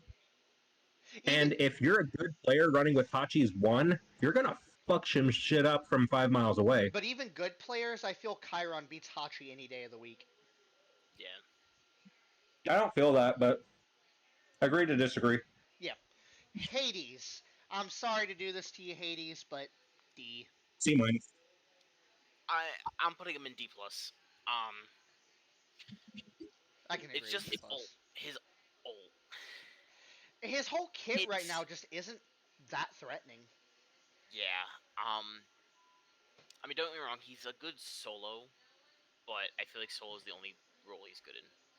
Yeah, and even then, like, just he's not super viable. Hey, Bois, this one I have no idea where to put him. D plus simply because he gets so easily shut down right now. Well, actually, Um, we're gonna be rating Hebois as a jungle, which is his main role. honestly, I'm gonna put him in B above Bacchus and Chalk in my tier list. I think I'm gonna put him in C plus above Al Kwong. Um, just because he has a damage immune ult that does massive damage. Yeah, and I agree with that, but at the same time, he also has no way of actually locking you down for his damage. Because his 3, there's no guarantee it knocks you towards him. His ult can very easily get him killed, and he has no real mobility. That is true, but I feel like if you catch someone off guard with an ult, But I feel like he's much better than Al Kwong in that his damage is actually spammable, and like you said, the damage immunity, and he's good at taking objectives. yeah, I think he's a top C plus for me right now. yeah, he's better than Al Kwong definitely, and I have Al Kwong in C plus. Ah, the man that got murked this season, Heimdallr. I'm I'm gonna say B. yeah, I'm gonna say B minus. He's not as good as On Her, but he's definitely better than the other picks. Yeah, you're right. I wouldn't say he's as good as On Her or Danza right now. Yeah. Yeah. Hell. Um, Hell, I'm gonna have to say like I'm gonna D. say she's gonna be B plus. Um, B plus. yeah, just because she has the beads immunity, she can heal people up Beads at immunity, slows, high damage potential. But what are we rating her as? A solo or a mid? a mid. Mid. Solo That's is the most. actually her main role. I No, see it's more. not. I see It more is. mids. Well, it was her main role for a while there, and then Chang'e kind of took that spot. I see more mids. So that's what I'm going. I'm going rated for a mid. Mid, B plus mid. So you're saying she's below Chang'e, Agni, She's Baba. yeah. Yeah, no, I can agree with that. B plus. I can go with that. I can go with that. Hera. I'm gonna say A. Yeah, I'm gonna say that too. I think Baba and Agni are still better than her, but Argus needed a buff. Argus Argus needed a buff. Argus is so prevalent in the polymorph. don't forget the polymorph. Yeah, which is an almost unstoppable CC without beads. Yeah, And her it health disarms shield and silences. and her range poke. Ugh. Yeah. What do you think, And of Seth? course she just gets a health shield and movement buffs to him. So Yeah, what do you think, Seth, on Hera? I threw her an A also, which is broken on an already strong god. Yeah. Okay, Hercules. I'm gonna put Hercules in D-. I think Herc is an A plus support right now. Because if he gets into a fight and pulls the mid or ADC, which he can very safely attempt to do as many times as he wants without getting himself killed, if he pulls them even once, they're just dead. And his 3 is actually still a good answer to ADCs, as if he can just juke a few basics after getting pelted down, he full heals, and then he can just work on CCing them again. He's very good peel. His 3 is a very good form of sustaining high damage, and his ult is a very good finisher or setup for other gods. Yeah, see, I would say that, but I feel like again it's all in the player. If you have a good Herc main that knows what they're doing, more higher, he's gonna be definitely like A plus. Even. Yeah, and that's what I'm basing it on. Is like if you were doing it in the ideal situation, I think Herc would be an A plus, and I think he would be better as a support as Baba is a mid. Yeah, but Herc, in my opinion, I feel like a lot of the Herc mains are kind of in like the lower mid to mid, like Excellent. yeah, they're not good, they're not bad though. So I don't know. I threw him B plus because it seems safe to me with how I see him. Okay. Yeah, I'll move him up to B plus. I feel like he's still better than Erlang and Chang'e. And see, for me, So I have them in A, so I put him in A plus. yeah, yeah. Next up we have Horus. I Oh, think Horus, I think F. Horus. No, not F. he is D. Let me. He's I'm actually gonna look at Final K's tier list for that one because I don't even know where he rated fucking Horus, to be honest. Where did he rate Horus? Like what's the baseline I can work with here? B plus. But that was his third lowest tier as well. So for us, that would be fucking D plus or D. yeah. I'm gonna Yeah, put I him in D. straight threw him an F. Nah, I wouldn't say he's completely unusable. I honestly, I'd put him with like Hades and the others in D plus, where he's not just not fantastic. If I have a feeling if you can get a Horus with their ult in the back line with a uh high damaging rules, yes. Yeah. But then again, his ult isn't that useful, and he doesn't have a lot of peel. Yeah. Well, actually, that's the one thing he's good at is peel. That's like his only benefit, really. Well, yeah, but once it's down, it's down. It's not. Yeah. All He right. does have some decently long cooldowns. I will give him that. Let's Yeah. let's move on. Ho Yi.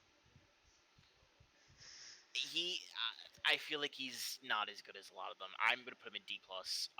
D plus. You're gonna say he's as bad as Amu Zen. You're gonna He's say gonna he's be worse than Kronos and Freya. yes, B minus. just for the fact he's kind of like an ability in basic attack. No, he is full basic based. Right now he Okay, is, yeah. Yeah.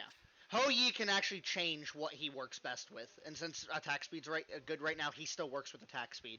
Honestly, I'd say he's a better ADC than Danza. I think he's the top of my B minus right now. Honestly, and mind you, this is something people don't think about. Ho Yi is actually really fucking busted right now because if you throw your 2 on someone and then just flat fucking ult them, that ult gets buffed.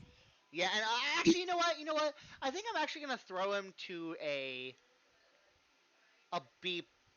I think I'm gonna throw him to B.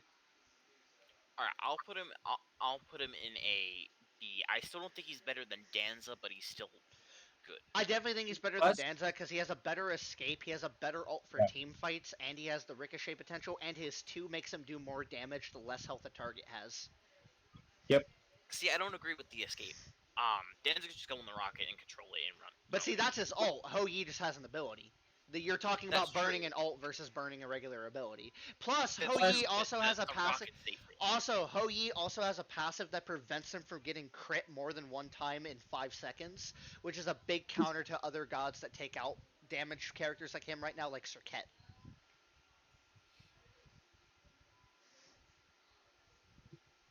Or Hoon Bats. Speaking of which, Hoon Bats! Hoon Bats is a. I'm gonna put him an A plus. A plus? Yeah. I put I don't him have a B. lot. I don't have a lot of junglers. Like I do have a lot of junglers, but I'm gonna agree with Seth on this and go put him in B plus. No. I I said D. No, not with how good his ult is. No, off of his no. ult alone, he is not a D. Yeah. No, that's exactly why I put him down there. Is because once his ult's down, he is fucked. No, because monkey teleport and high mobility and high damage burst. Yeah, his jump is really good. So He's never felt that high damage burst to me, even now. Just his leap into a basic can do 1200 damage. Because he also has built-in hydras. That and I'm only putting him this high simply because of his ult. Because even if an ADC or mid can beads out of the ult, the support and solo can't. Yeah. And that still gives you a lot of peel off of the support and solo to get into their backline and do some work.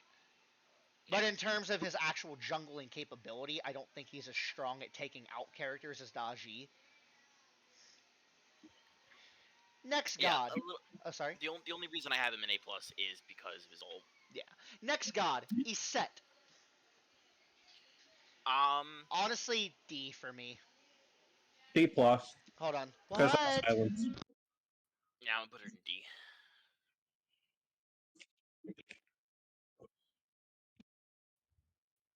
Also, if you do a good ESET ult, whenever you have the ADCs boxing, your ADC wins every time. Iset's ult is no longer good for taking objectives now, though, because instead of being a threat, solos and guardians can run through with no detriment to them and just crowd controller. Yeah. Also, Now, see, I get. and again, Iset doesn't hurt that much compared to other gods right now. No, she does not. For me, But I also don't have to be down I with. put her in D. yeah, I'm putting her in D below. I'll put her above Afro, but I don't think she's any better than that. Yeah. Izanami. I think Izanami's an A. I'm gonna put her Yeah, in A just plus. straight up. I'll put her. See, is she better than Chernobog though?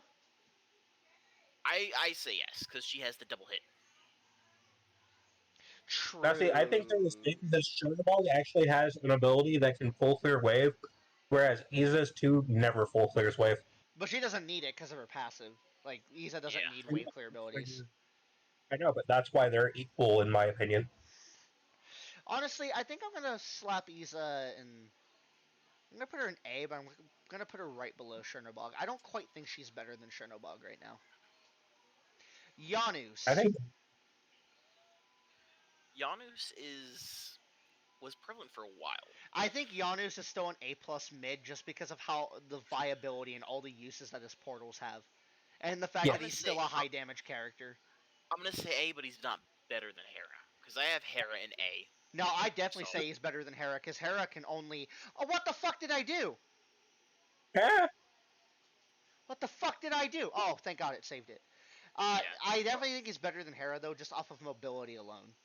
Like he can transport his entire team to an objective to wipe out an entire team and still delete people.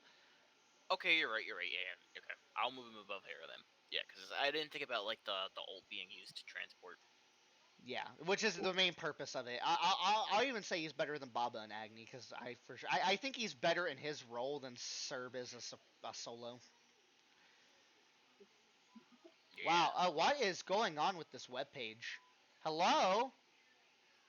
Hello? Do you want to load?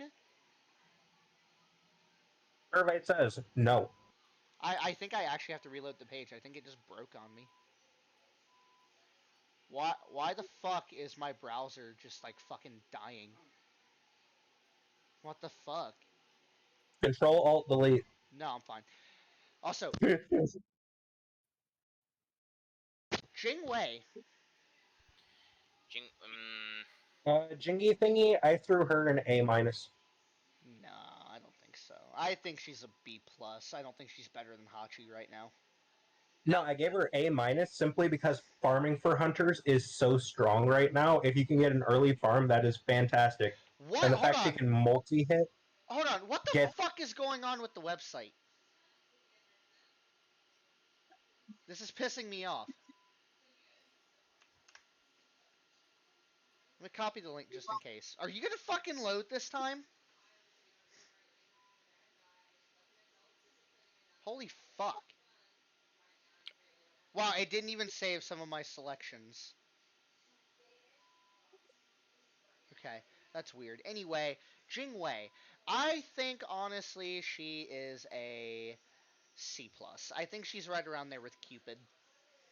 Yeah, I feel like she's definitely worse than Cupid Yeah.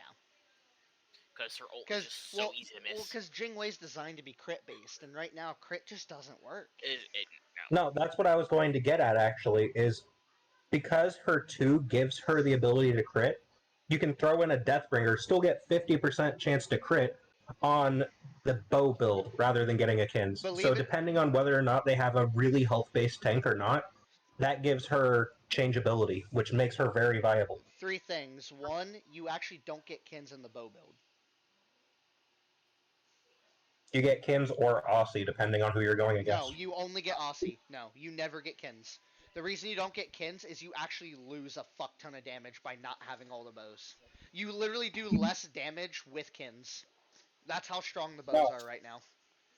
what I was saying is throw out Aussie for Kins. Those are the interchangeable ones. No, because you lose so much lifesteal if you do that. You go from healing almost 200 a basic to healing like 40 off of your Hunter's Cowl, which is garbage. And that, and even with Deathbringer, that's only a 40% crit chance because Jing Wei only buffs it by 25%, and Deathbringer only. Or no, that's 50, yeah. But even then, 50 doesn't really mean a lot because Smite's RNG for crits aren't as accurate as they should be. That, and the fact that the other problem with Jing Wei is she's the squishiest ADC in the game.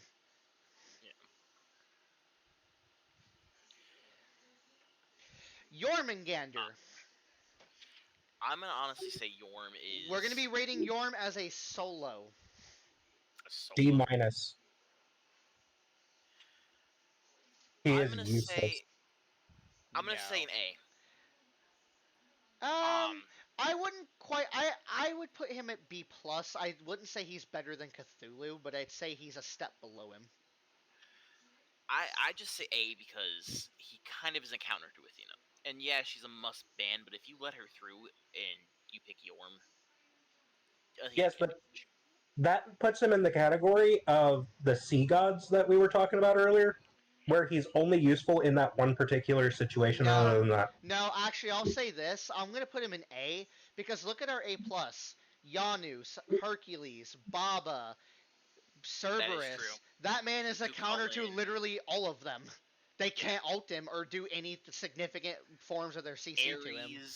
Aries, yeah. I'd say he's still a worse solo than Ama, but like in terms of being an actual solo, but in terms of a team fight and being able to stay in the fight, I'd say he's an A. Yeah, he's in the yeah, bottom of A tier for me. Yeah. but he doesn't do anything in a team fight. Yes, he does. What the fuck? Yeah. Mass slows, trembles, knock ups, and his ult that can break up an entire team comp just by him dashing around into him. Yep. But all of those have such small radiuses that it doesn't matter, and they all last so little, No, it doesn't. except for his slow. No, it does matter. It depends on how you use it. Let's say you're fighting on Fire Giant. Good luck. His ult's gonna break up your team comp no matter what you do. Yeah. You physically cannot stop a Yorm from knocking some people out of the way in a 5v5. There's just too many people grouped up at once for that to not work. Yeah. Unless you're just a bad Yorm and Yeah. go some places. Callie. Honestly, I'd say Callie is a solid A right now. I'm gonna say I gave she's a her A solid minus. A minus. I'm still okay Not with A minus. I'd put her not above as Daji. good. I would put her Yeah, above Daji because of immortality. yeah, she's not as good as like I'm trying to think like some of the other picks I would say later on, but she is really good for the immortality. If she gets in the back line, she will destroy ADCs with the Now, immortality. Kefri. I'm gonna be honest, S tier. Revives a good CC for pulling. Actually, no, I'm gonna say A plus because his pull can be punished, but his CCs in general are very powerful for picking off free kills. Plus a revive that also grants movement speed and a good passive. There's really not many downsides to playing Kefri. I'm gonna say he's A plus, not as good as Aries, but still pretty good. Yeah, I have I him give below. him What? I give him B simply for the fact that if you take away his pull, he only has 1 CC. And the thing is, his pull right now gets super shut down because while you're getting pulled, you can get basic. Yeah, and that's why I still said he's A plus because here's the thing: I'm putting him in A plus because of the ult and because of his aura passive and because of his root and defense shredding. But also, like you said before, though, people are excellent at chasing in this current meta. And Your ult means nothing about someone that can just chase you for free. but Kefri's also really good at being anti-chase. While I agree with that, he's good at keeping people off him, not necessarily the ADC that he just dragged along for the ride. King Arthur. I'm sorry, Arthur. I gotta do B this to minus. you. Nah, D minus. Yeah, C D plus, minus. I mean C minus is what I put him as, Nah, just higher than you. I don't have any debate on King Arthur. D minus. This man is the worst solo in the game right now. I don't agree with him being any higher than this. Like, yeah, sure, tanky Bluestone Arthur, but there is just so much shit that can shut him down, and all the nerfs really hurt him severely. And until late game, he's just absolutely useless. Any god bullies him early game essentially right now. He's just a D minus, actually a D for me. Even Hades beats King Arthur right now, and that's saying something. Yeah. I'm gonna say he's not as bad as Bastet, because on mine I have. Yeah, I have Bastet as a D minus. That's why I moved Arthur Yeah. up. Yeah, I have That's your this. best I bet, have him straight up. above Bastet. Okay, Cuckoo I think is a solid B right now. I'm I gonna threw him say, C minus. yeah, I'm gonna say he's a solid B. I'm gonna say he's above um Hebo on my list. Yeah, he's above Anubis for me, but he's below like Hell and Baron and stuff like that. If you Kumbhakarna build him, F. I would say if you build him correctly, yeah. Kumbhakarna is an Kumba, F. yeah, F. His crowd As controls much just aren't. as much as it hurt me, You just it can't hurts me. viably pull off his crowd controls right now. Yeah. And his passive is completely useless right now. Yeah. What do you think on Kumba, Seth? I threw him D plus simply for the fact that while he can't help the ADC in the current meta, he can still help the solo in keeping other people off of the two ADCs that are boxing. Kind of. Kuzenbo. I think I'm gonna say Kuzenbo is like a. I'm gonna D say. plus. What? I'm gonna say D plus. D plus? Yeah. Honestly, I think I'm gonna put him in medium B again. Kind of that 50-50 of it can go well, it may not go well, depending on who you're up against. That is the reason that I threw him in C tier. I See, threw I him don't. just. See, I don't think he's worse than Achilles and Bacchus, though. I still think he's better than those two. I don't. I think he's still much better than Ganesha as well in terms of his crowd controls. No, I think Ganesh beat him now. Loki. Loki, I'm gonna say he's an A plus. Yeah, I agree. A plus. He's so good at taking out priority characters Yeah, right now. he's second in my A plus because I have Yeah. Bologna him at the top. Yeah. What do you think, Seth? You agree on A plus? I threw him B simply for the fact that even though he is fantastic at his job right now, he still gets shut down so easily By who? by anyone who can land basics following him. Or damage over time. Yeah, Or stones. Medusa. or any grab in the game. I genuinely think Medusa is an A plus right now. I'm gonna say A minus. She's not as good as like some of the other picks. But She's see, definitely better than. I think Medusa's better than Izanami right now. Oh no, No, I don't agree with that one. I don't agree at all. Just because her ult is way better in a team fight, it's way less single target focused. Her acid is still really solid wave clear, and her 1 being an 80% attack speed buff on top of tick damage on top of this, she can essentially outbox any other ADC if it comes down to a pure basic fight. No, because Medusa doesn't have that meaty attack speed buff on her basic thing. Yeah, she does. It's just Her Viper shot gives her 80% more attack speed. Does it? Yeah. Oh, that one I gotta search up, because if so, then I gotta rate her higher. Yeah, it gives her a fat attack speed buff, and with that being said, when you have the full bow build, her Viper shots are ticking for like 60 a tick. And I think just off of that, and the fact that she has built-in anti-heal to box other ADCs with. It gives 40% building up to 80 as you level it up. Yes, but you won't really have the Silver Branch until it's already at the 80%. Yeah. Okay, so then I'll move her. I feel like Izanami and her are on the same level. They both have their pros and cons. I feel like certain team comps. I'm gonna rate Medusa above Izanami because I honestly think Medusa beats Izanami any day of the week. I still have Medusa's Acid Spray as one of her worst abilities. Mercury. D. I wouldn't say he's as low as King Arthur. King Arthur's in my D-. Yeah, actually, yeah, same. I think about it. Merc, honestly, I think he's I'm gonna say he's a B plus right now. He's about the same as Hoon Bats. He can get in there and break up a comp very temporarily, but after that he just kind of dies. I threw him D.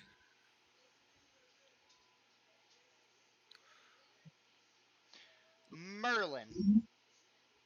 I think Merlin is still a solid S mid. No, I think he sucks. I say he's an A. I'd say S because the amount of poke that he has, the amount of damage he still puts out, the fact that he can actually still destroy ADCs like they're nothing just in Void Stance. He's got a lot of CC in a kit for a mage. He's got 2 forms of abilities to choose from in the middle of a fight, and with a solid cooldown build, he actually doesn't have to worry about not spamming abilities too often. And I definitely know that his damage just outright outdoes Agni and Baba completely, as well as Yanus. Yeah, I'll give you that. I'll put him higher than. I'll put him in A plus, higher than Yanus and everyone else. Okay, that's fair. I mean, it's your choice at the end of the day. Mulan. Yeah. See, I didn't agree with the Mulan rating being so low. I think that just off of her base damage alone and her buffs, that she is actually a pretty solid pick right now, but not a fantastic one. In my opinion, I would have to rate Mulan in C minus C. I'm gonna put her in a low B plus. I mean, not B plus, B minus. See, I don't think Mulan's bottom of the barrel for solos, but I don't think she's that solid either. I'm going with C, along with like Apollo and. Actually, no, I'm going C plus because again, Mulan's kind of the opposite of Achilles. She does the damage that you want in a solo without really having the defense or crowd control. Yeah. In my opinion, she's the worst solo in the game other than Horus. No, that's Arthur, 100%. Or, like, no question. Like, there's literally no debate. Arthur is trash right now. Yeah. Neith. I think Neith is right there with Izanami in A. I threw her B plus simply for the fact she can stun people into the basics. Well, see, not even that, but cripples. Having a cripple built into an ADC that's not an ult like Amu Zen, she has high mobility, a snipe that can do 800 damage, a built-in heal, built-in attack speed buffing, built-in attack speed debuffing, and crippling. Like, there's really almost no downside to playing Neith aside from her counters. And in fact, in saying that, I think I'm actually going to swap her with Medusa. I think Neith is A+, and Medusa's right next to Iza in A. Because I think Neith honestly completely takes out both Medusa and Iza. Yeah, the only thing I could see Neith falling in with Izanami is that Izanami could just go away and be like, I don't know, like just. And honestly, I think I'm actually gonna move Chernobog up to A plus. No, well, am I? No, I'm gonna leave him in A. Nemesis. I feel like Nemesis is a solid jungle now. She's not the best, but she's not the worst. I would put her in B plus with Hoon Bats and Mercury, where it's like she can get in there and break up a team comp for a little bit, but then after that she just dies. Yeah, I'm putting her in A minus. Not as good as Daji and Kali in my tier list, but like still good. I can agree with that. Like I definitely say she has more viability in that for that purpose than Merc and Hoon Bats do. Yeah. I put her D plus simply for the fact that her shield means nothing this season. That's also true. But her ult does. No, yeah. Her ult does, but can she get to people? Yes, because she can cut an ADC's attack speed, movement speed, and power and steal them and one-shot them. Her shield may just give her enough time to actually get close though. So yeah, it also depends who she's fighting. Like early Yeah. game ganks, that shield is very hard to stop. Late game, sure, not near as viable, but her I early will game is state- very prominent. I will state, I have seen a Nemesis building hybrid ulted someone this season, threw up her shield, and still got shot by I think it was a Hachimon, if I remember correct, and she lost her entire shield and half her HP in one shot. That's probably a crit Hachi though. It was. Yeah, It so was a she, crit Hachi that was so global. so it was her fault for not getting spectral armor at that point. Yes, but at the same time, why would she build spectral armor for one person until that scenario happens, and then she has to build it, which makes her worse? No, it doesn't. Because remember, she also steals defense with her ult, so even with Spectral, she still gains 20% of your power when she ults. She can still overcap her power with a hybrid build. Neja. Honestly, I think she's right there with Loki at A+, in that he's just really fucking good at taking out people. yeah. Naja? Neja also has way better chase than Loki and healing, and, you know, I'm going to put him above Loki, but below Kucalen still. I'm gonna put him actually below Cullen, but not as high as Loki. Nike. I genuinely believe Nike is an A+ above Kucalen right now.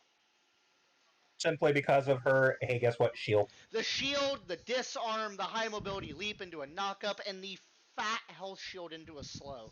And the fact that she's very good at setting up sundering spears on people. She's very good at getting people into the back line by just constantly crowd controlling them. And her ult is very hard to shut down.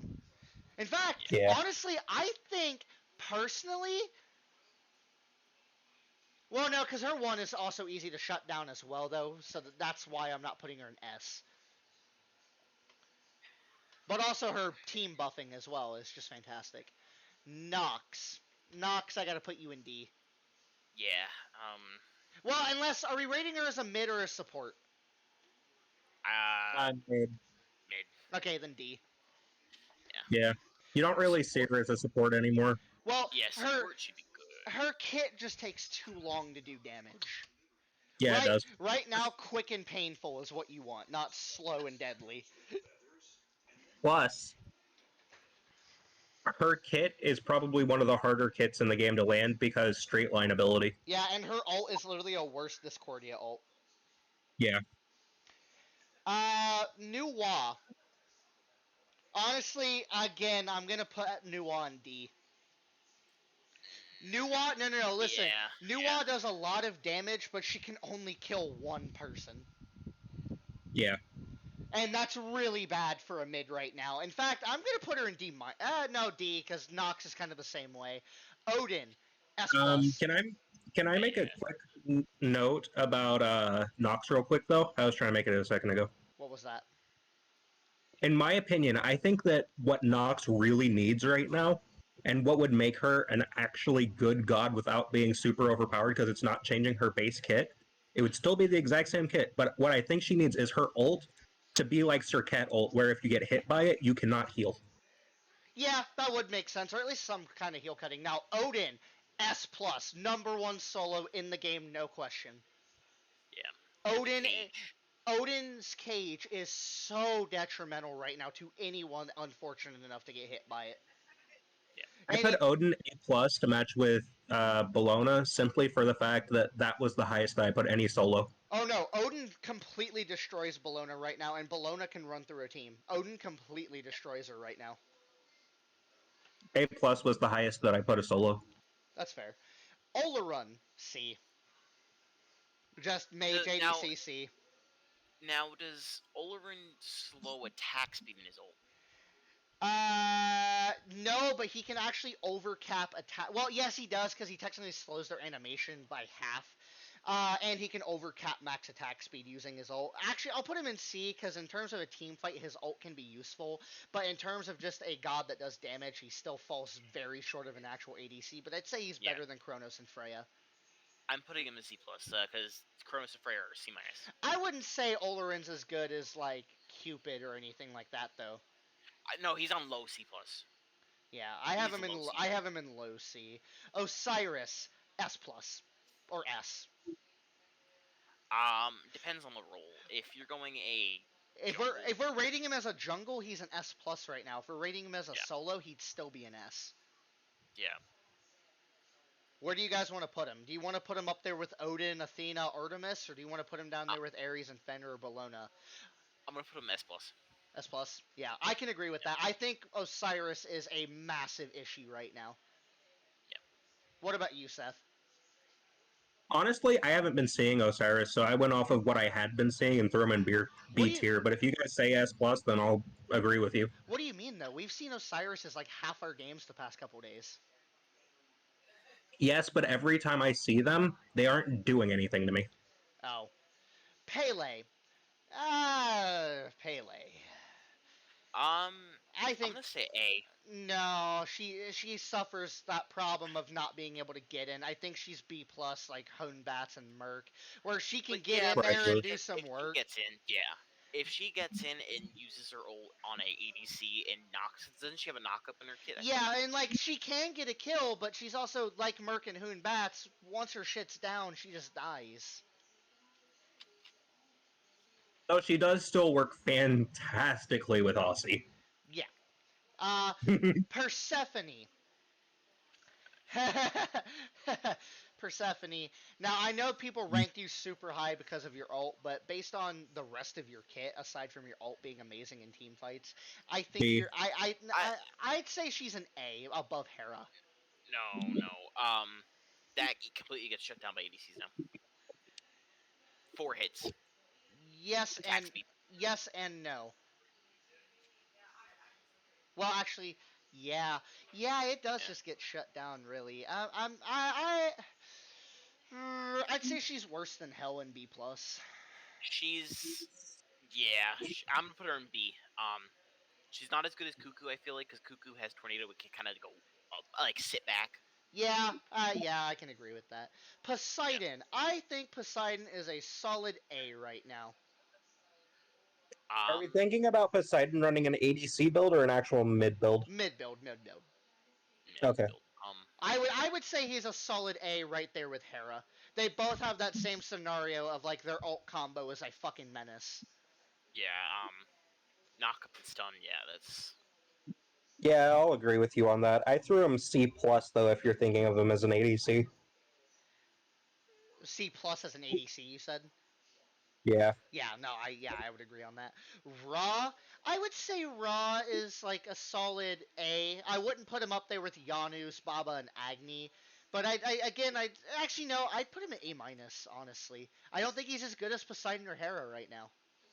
I just put him straight B tier. Straight B? Honestly, I'd be okay with straight B. Honestly. I just put him A-. He feels like the definition of mediocre with Kucalen. Right now, yeah. Ra doesn't hurt a lot. Now, Raijin, on the other hand, Raijin is an easy S in my eyes. Yeah, S. He has really good just pull potential, too, with his ult. Raijin's ult is such an ADC deleter. Yeah. You know, I never actually thought about that, but I haven't been seeing him in games either, so honestly, that makes sense. I actually threw him, like, bottom of the barrel simply because he can get shut down so easy from his dash. Well, even then, his 2-in-1 is still some of the highest damage burst in the game, and his ult, triple taunt, triple fear into a comp where ADCs delete you off slight CC or mids. Like, that's so Yeah. powerful. Now, see, this tier list is actually wanting me to to play a couple of gods. Raijin and Nike are both of them. Yeah, no, Nike is fantastic right now, if you ask me. Rama. I S, feel. I'd say S.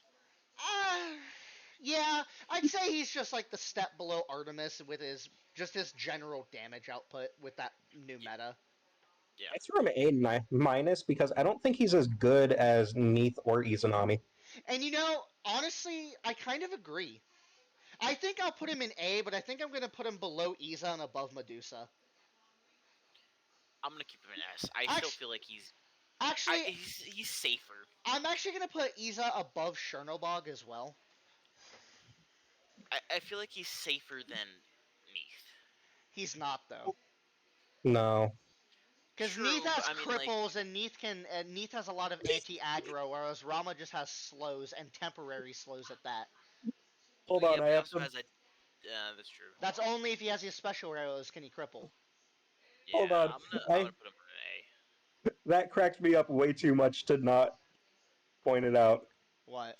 But he has a better escape than her. No, he doesn't. Okay, that's true. I don't know why, but that just cracks me up. Just instant, okay, yeah. Ratatasker. Rat, I threw him straight in F tier. Dude's useless right now. No, he's still really good in a team fight A. with his acorn buffs. I'd say B plus. Yeah, I'd put him with Pele, where he can get in there and do some work, but once his shit's down, he dies. I don't know, he just feels useless to me. Ravana, I'd say Ravana's a solid A minus right now. Like next to, I'd say he's like Nemesis. He's better than just being able to go in and die if his shit's down. He can kind of hold his own and box a little bit. I threw him B plus simply for his immunity frames. That's also why I'm putting him A minus though, because I think that makes him better. Scylla, She isn't as good. She's. I would say Scylla's an A minus. I definitely say she's better than Hell. Where did I put Scylla?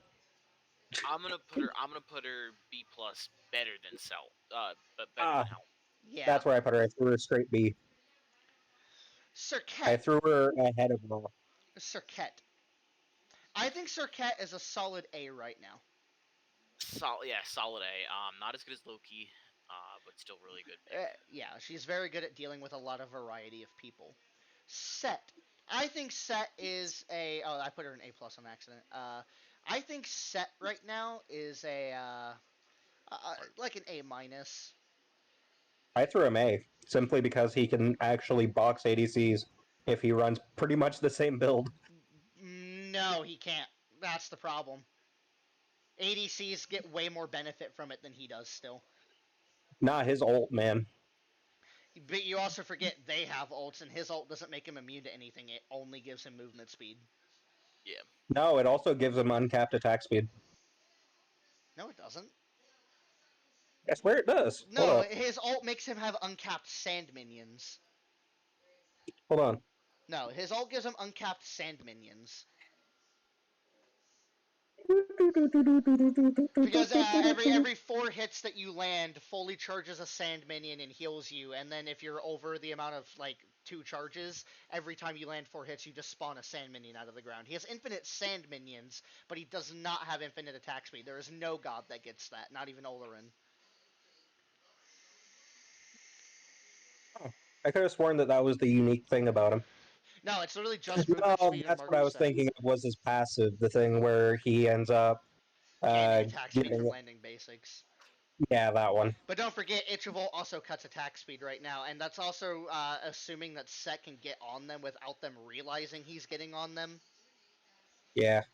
Because Set is very obvious about, I'm going to kill you. There's no real sneaky way to use Set unless you come out of nowhere. Yeah. So for that, I think I'm going to put him in A minus above Ravana and Nemesis. He definitely has his potential to still fuck up in a team fight, but I still don't think he has near the potential of wiping out priority kills as someone like Daji. Scotty.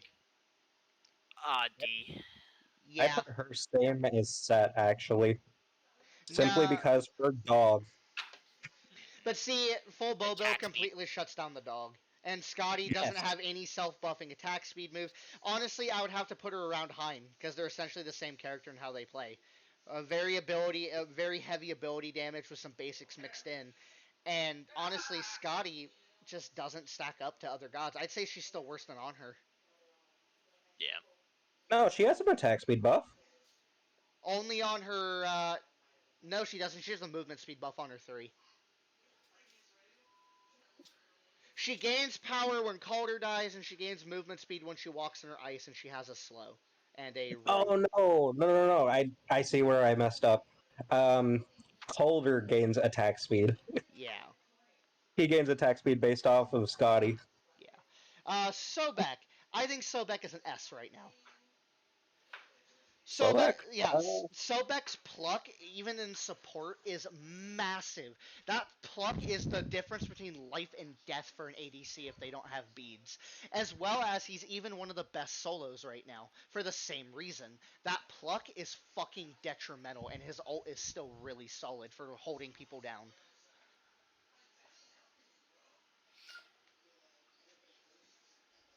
What do you think? I don't remember. Does it cripple? It doesn't cripple, does it? No, but it's a heavy slow, and he has a knockup and built-in anti-heal and the pluck.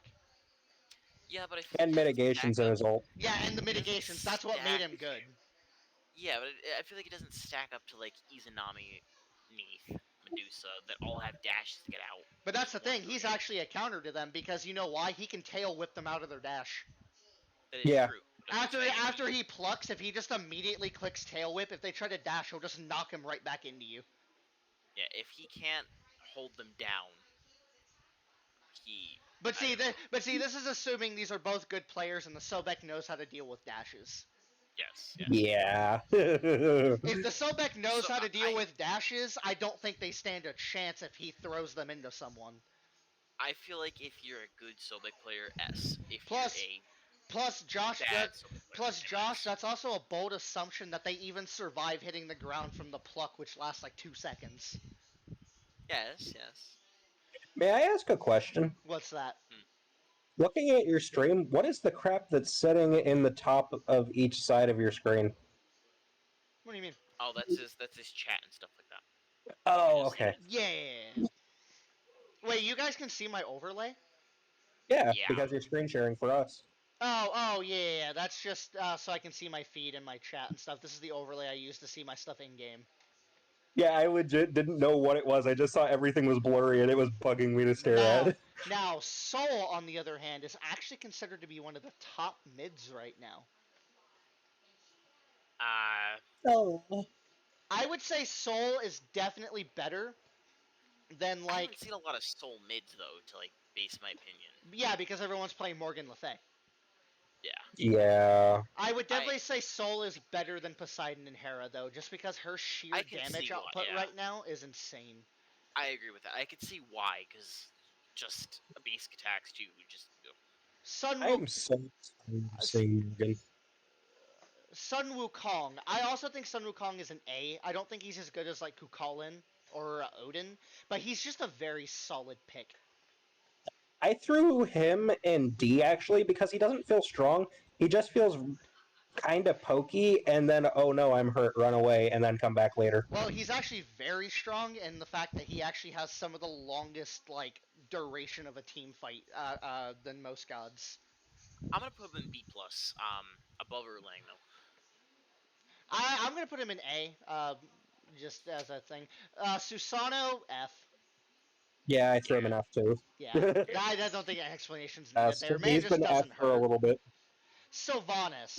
I think Sylvanas, I kind of agree with Fine OK's list. I think Sylvanas is kind of like not the best, but okay. So I'm gonna put him with. He's a hot C plus. I'm gonna put him. Above Ganesh. Yeah, and yeah. I'll put. I think CERN is worse as an ADC than Sylvanas as a support too. Yeah. I threw him B minus. Now Terra is going into S for me. Yeah.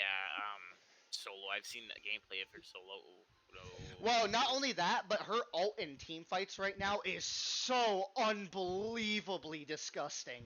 Yeah, the As XP. Oboe. Yeah, oboe and mids and jungles, and the fact that multi-hitting is so easy, and vampire and blood-soaked shroud on her is gross. I still feel like her base kit just isn't that good in the current meta, though. Her Oh, it ult's is. definitely good, but It is. It's because she has so much lockdown. Thanatos. Thanatos is like a B plus for me still too. I Like threw him Yeah. C. I would still put him up there because I think he's better than Pele still. Nah, But I don't think he's better than Daji or Ravana. Yeah, I was thinking about it. Pele's gonna move down a little bit for me. Really, I you're think moving? Pele's good. No, Yeah, there we go. Thana literally bullies Pele in 3 hits. Yeah, but we're considering team fights also, and Thana's almost useless in a team fight half the time, except for a silence, which silences aren't worth a whole lot right now. No, Thana can 100 to 0 out of his ult just like Loki, but his is just easier to punish. He's actually one of the best gods at killing ADCs and mids right now, but it's because the rest of his kit just isn't good for getting in that he's not that high tier. Yeah, I The moved. Oh, go ahead. Now I feel like I can't rank the Morrigan. I just threw her an S because she can literally be any of the super high damage gods in the game while also farming. I feel like we should Yeah. rate her based on her as a god herself, and then what her potential in a team fight is. As a god herself, I would honestly say she was a C minus, like Kronos and Freya. But She. but when you take her ult into account and the viability of which that can be used, looking at the other gods we have ranked and their ult usability, I would honestly put her up in like B plus with like Baron and Cabrakan, where their ults are very useful, but only in kind of like a small amount. I See, threw I see her in B. B, yeah, Yeah, I can B. agree. Just as a general like how good she is as a god. B. So this is my personal opinion, but I threw her S simply for the fact that if you aren't playing a good ADC in this current meta, then you aren't playing ADC. And considering that, just imagine an invisible Artemis popping up behind you out of nowhere and just straight ulting you and killing you in 2 seconds. Yeah, that's why she's good. That's why she's good in S. But I'm saying just good. If you don't have if you have the right team comp, S. If you have the bad team comp, B. I'd say overall she is just a B. Yeah. She's a Thor. bitch. I'd say Thor. Thor is like an A minus, another one of those gods where if he gets in, he does damage, but once his shit's down, that's kind of it for him. But though I do think he's better than Ravana, but not better than Set. I feel like he's better. Yeah, better than Ravana. I feel like he can get in there and then lock down the ADC though. Yeah. Thoth. Uh, I think I feel Thoth is an he's, A plus right now, just off of his poke and his ability to he's stay out of very a fight. safe. Yeah, Very he's safe. very safe. Like Not yeah, like even without like team fight potential, he's such a safe god that you can almost guarantee a lot of damage throughout any point of a fight. like he's not as at good as any point in Yanus the and game. Erlang, but he's good. Yeah. He's better than Baba in my opinion. Tsukiyomi. I'd say Oh, I actually Suko. rated him one. I would say Tsukuyomi is honestly I'd put him up there with A plus or S. I'm gonna say C. I Suk- feel like he's fallen off. Yeah, I a wouldn't say lot. I wouldn't say that because he still has a disarm. He has a slow that steals movement speed. He has true damage, and he has an ult that can hit multiple players and can do massive damage to anyone it hits. Yeah, but it could just be so like countered by Aegis. But that's still situational. So if we're going by situational, I feel like it would be kind of a. I don't want to put him below like Merc and Thana because even when his kit's down, he can still do stuff. I would honestly No, put him yeah, in. I would honestly put him in A minus with Set, Thor, and Ravana. I feel like Athena has more value than him though. I do agree with that. And I think that Pele has more value than him also. No, Just not than because Thana Suko. can get in the back line, Suko can't get in the back line really unless he uses an ult. But the ult Yeah. also you teleport to the last one person hit. Yeah. Yeah, I think I'll put him below Thana and above Pele and B+. Yeah.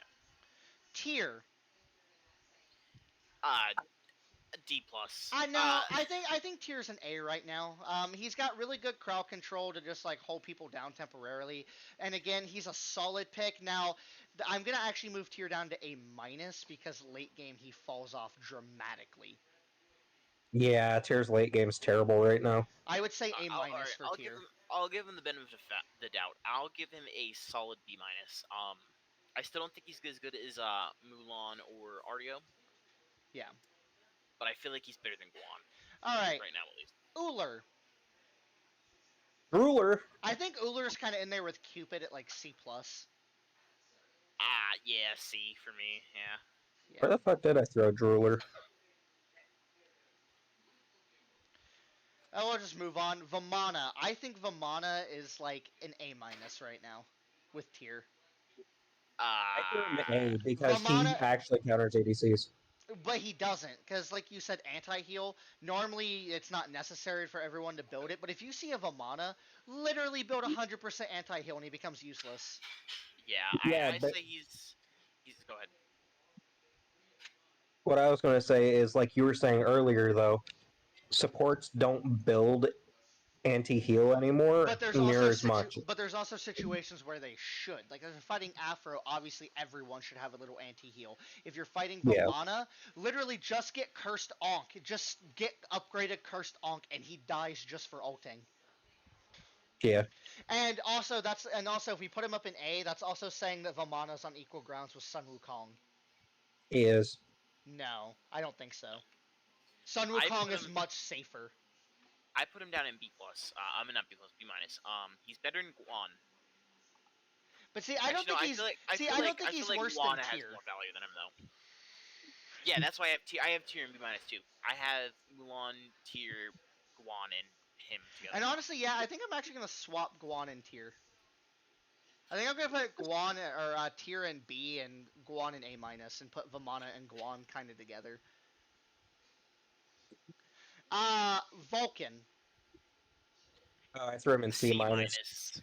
Yeah. He's just bad. I wouldn't even put him that high. I put him in D plus with Hades. I still feel like he has good.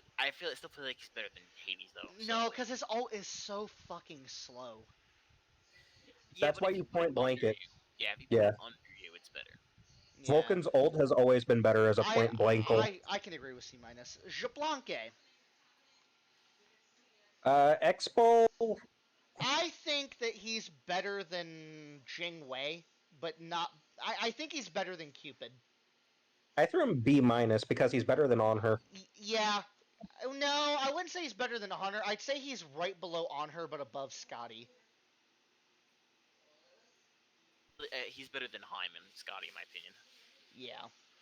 But I don't think he's better than on her, just because on her actually does have insane damage output. Yeah. We need to move your Anubis way the hell back then. No, because I still think Anubis, for being a mid, is still better than these are as an ADC or support or solo. Yeah. Eh.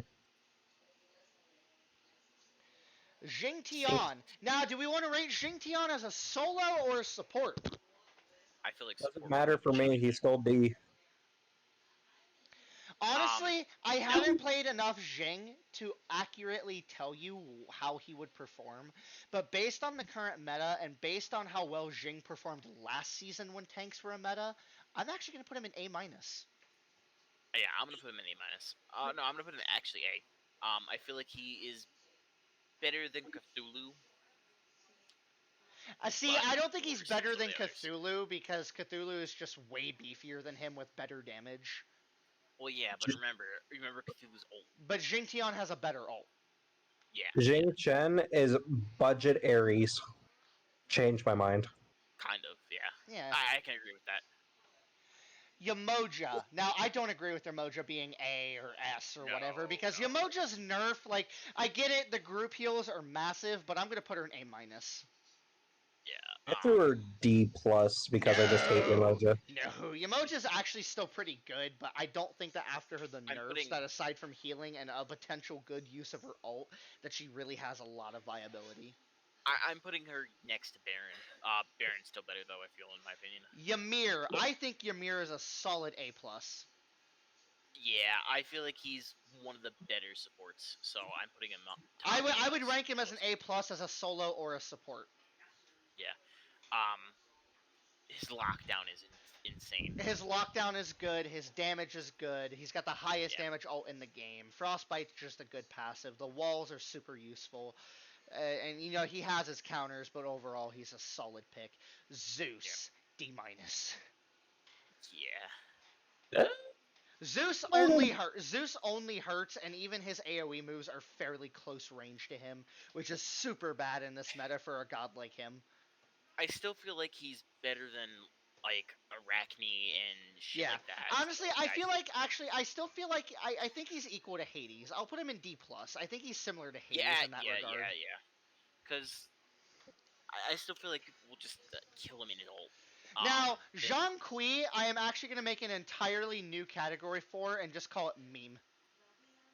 Meme? Because I feel like Zhang ADC gets ran so much anymore that, like, he's more of a meme than anything. Yeah. But I still feel like it's good, though. I don't see it. I think Zhang is a fairly solid solo right now, but I just see him more of an ADC meme right now than anything. I haven't seen anyone really put genuine effort behind playing him in a role. Try that Deathstole. And obviously Morgan Le Fay S+ tier. I don't think there's any debate there on that one. Yeah. Tiamat obviously S+ once again, no debate there. She's a broken god still. I'm gonna say S. I feel like she'd be shut down more than Morgan though. She's so tanky though. Even ADCs tickle her in some cases. Yeah, I threw her B- because she doesn't really do anything outside of just being tanky. No, she still does though. Cloning buffs when the meta's like it is. Oh my god. She has a basically King Arthur kit of abilities to pick from. She has an 80% slow that leads into a stun into a move that can almost 100 to 0 you by itself. And she can spawn minions in lane, which is just absolutely ridiculous. She can execute camps. Like, there's literally no downside to playing Tiamat. And she has no real counter right now. I'm just saying because you have to switch stances if for your abilities. Yeah. If you catch her in flying stance, she's dead. Yes, well, no, because again, she can just spawn the centaur on you, slow you by 80%, stun you, and then laser beam you. Yeah, but leaps and dashes don't care. The bull still dashes after people that leap. Well, yeah, but once it's already, it doesn't. Once it's used, it's used. Yeah, but you're still slowed even after the dash, so she literally just has to walk away. That slow's like 2 seconds long. It's only a 1 second slow though. But even then, that gives her enough time to charge up her 1 by the time you land and just fucking laser beam you. What are you gonna do? Jump out of the way? Honestly, I always felt like Tiamat would be a better god if they swapped the abilities on her offense stance with defense stance and just switched the stats. That, and I know for a fact that Tiamat is a still must ban in ranked. I know. So just off of that alone, I would be putting her in S tier, and I understand why. She's ridiculous. Yeah, that's why I put her in S tier still. One of the other comments that I had, since we're pretty much at the end of the list anyway, is Yamoja. I think that her ult would be way better if instead of having the tidal waves show up where she's pointing, they showed up horizontal to her where she's in the middle of them. Yeah, maybe. But anyway, guys, let's move on over to Discord, and let's take a look at the other two guys' builds. If you want, you can send me a screenshot, or you can turn on your screen share. I would prefer a screenshot. That way I don't have to show my Discord. I already sent it. Oh, you did? Okay. Let me save this image. Mine's very different looking than yours. Here we go, boys. Let me get this up for you.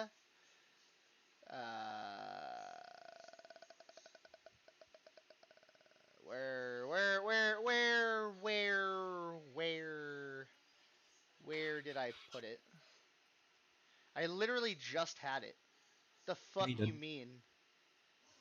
No, I literally just fucking had it. What the hell? Alright, let me just re-download it real quick.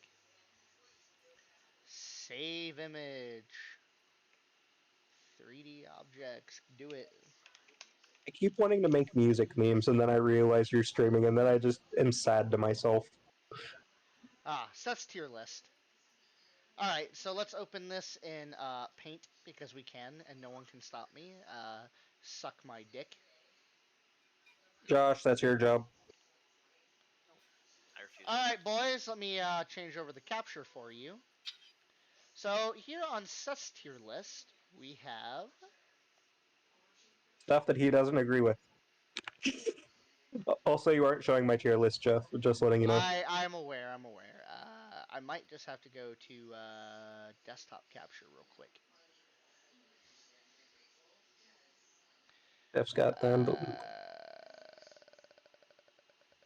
Display capture. Let's just do that real quick. Hello, hello.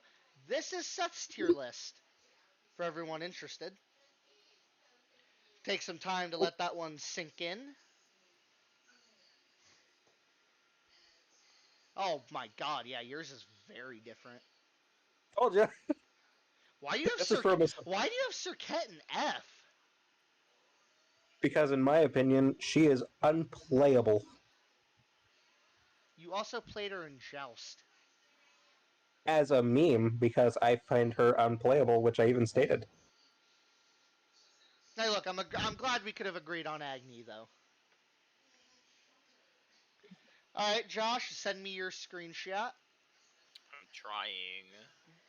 Fucking Discord won't open again. It's like, I feel like my F tier is the rough equivalent of the amount of people that you threw in S tier. Sorry about that, my camera dipped out, because, I'm a dumbass and accidentally turned it off. Well, not really, but you know what I mean. Anyway, what's going on, Josh? fucking Discord isn't opening again. I closed it by accident. Hold on. Crash your Discord and relaunch it real quick. It only takes 3 Yes. seconds.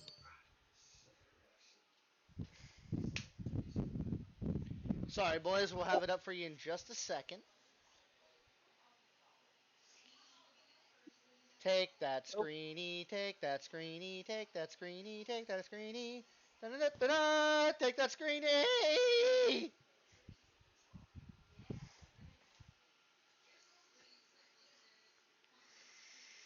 Now, the part of the show where Jeff sings a funny song.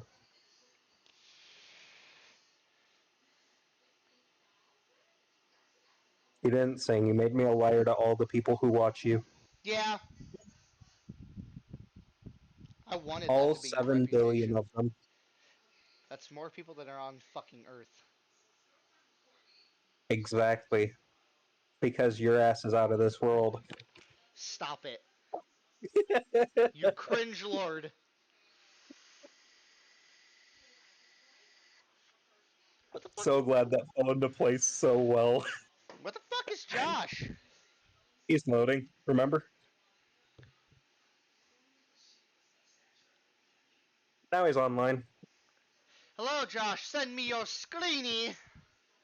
Yeah, Josh, send us nudes. Whoa, hey. I can say that. No, you can't. Quit! There you go. There's my tier list. Okay, let It's me got a weird white border, but it works. let me save the image. Oh, you already named it for me too. How kind. You're welcome. And thank you. I mean, well, Did you say name no it comment. Josh? Josh tier list. Let me open this up here. F11 this shit. Alright, boys. So this here is Josh's tier list. Let me close all of this unnecessary shit out. Display capture. Let us move back. Oh Here we no. go, boys. Here is Josh's tier list. He color coded it. I did. It's a Wait, no, rainbow. wait. Hold on, wait. Oh, I'm looking at yours. Oh. Why do you have Merc and D? Yeah, I still don't feel he's good. No. But you have him below Ao Kwang? Yeah, I feel like I'll Kwong's better. Yeah. I guess. Just because he has an invis and can kind of like go freely while Mercury doesn't have no invis. Yeah. Well, anyway, guys, that has been our official tier list. And by official, I mean not official at all, and take everything we have said today with an entire fucking grain of salt. And like always, guys, if you enjoy the content, be sure to drop me a like, comment, maybe even subscribe down below. If you like the video, like it. If you dislike it, dislike it. Either way, it helps me within YouTube's kind of shitty algorithm. And I hope you guys have a good day.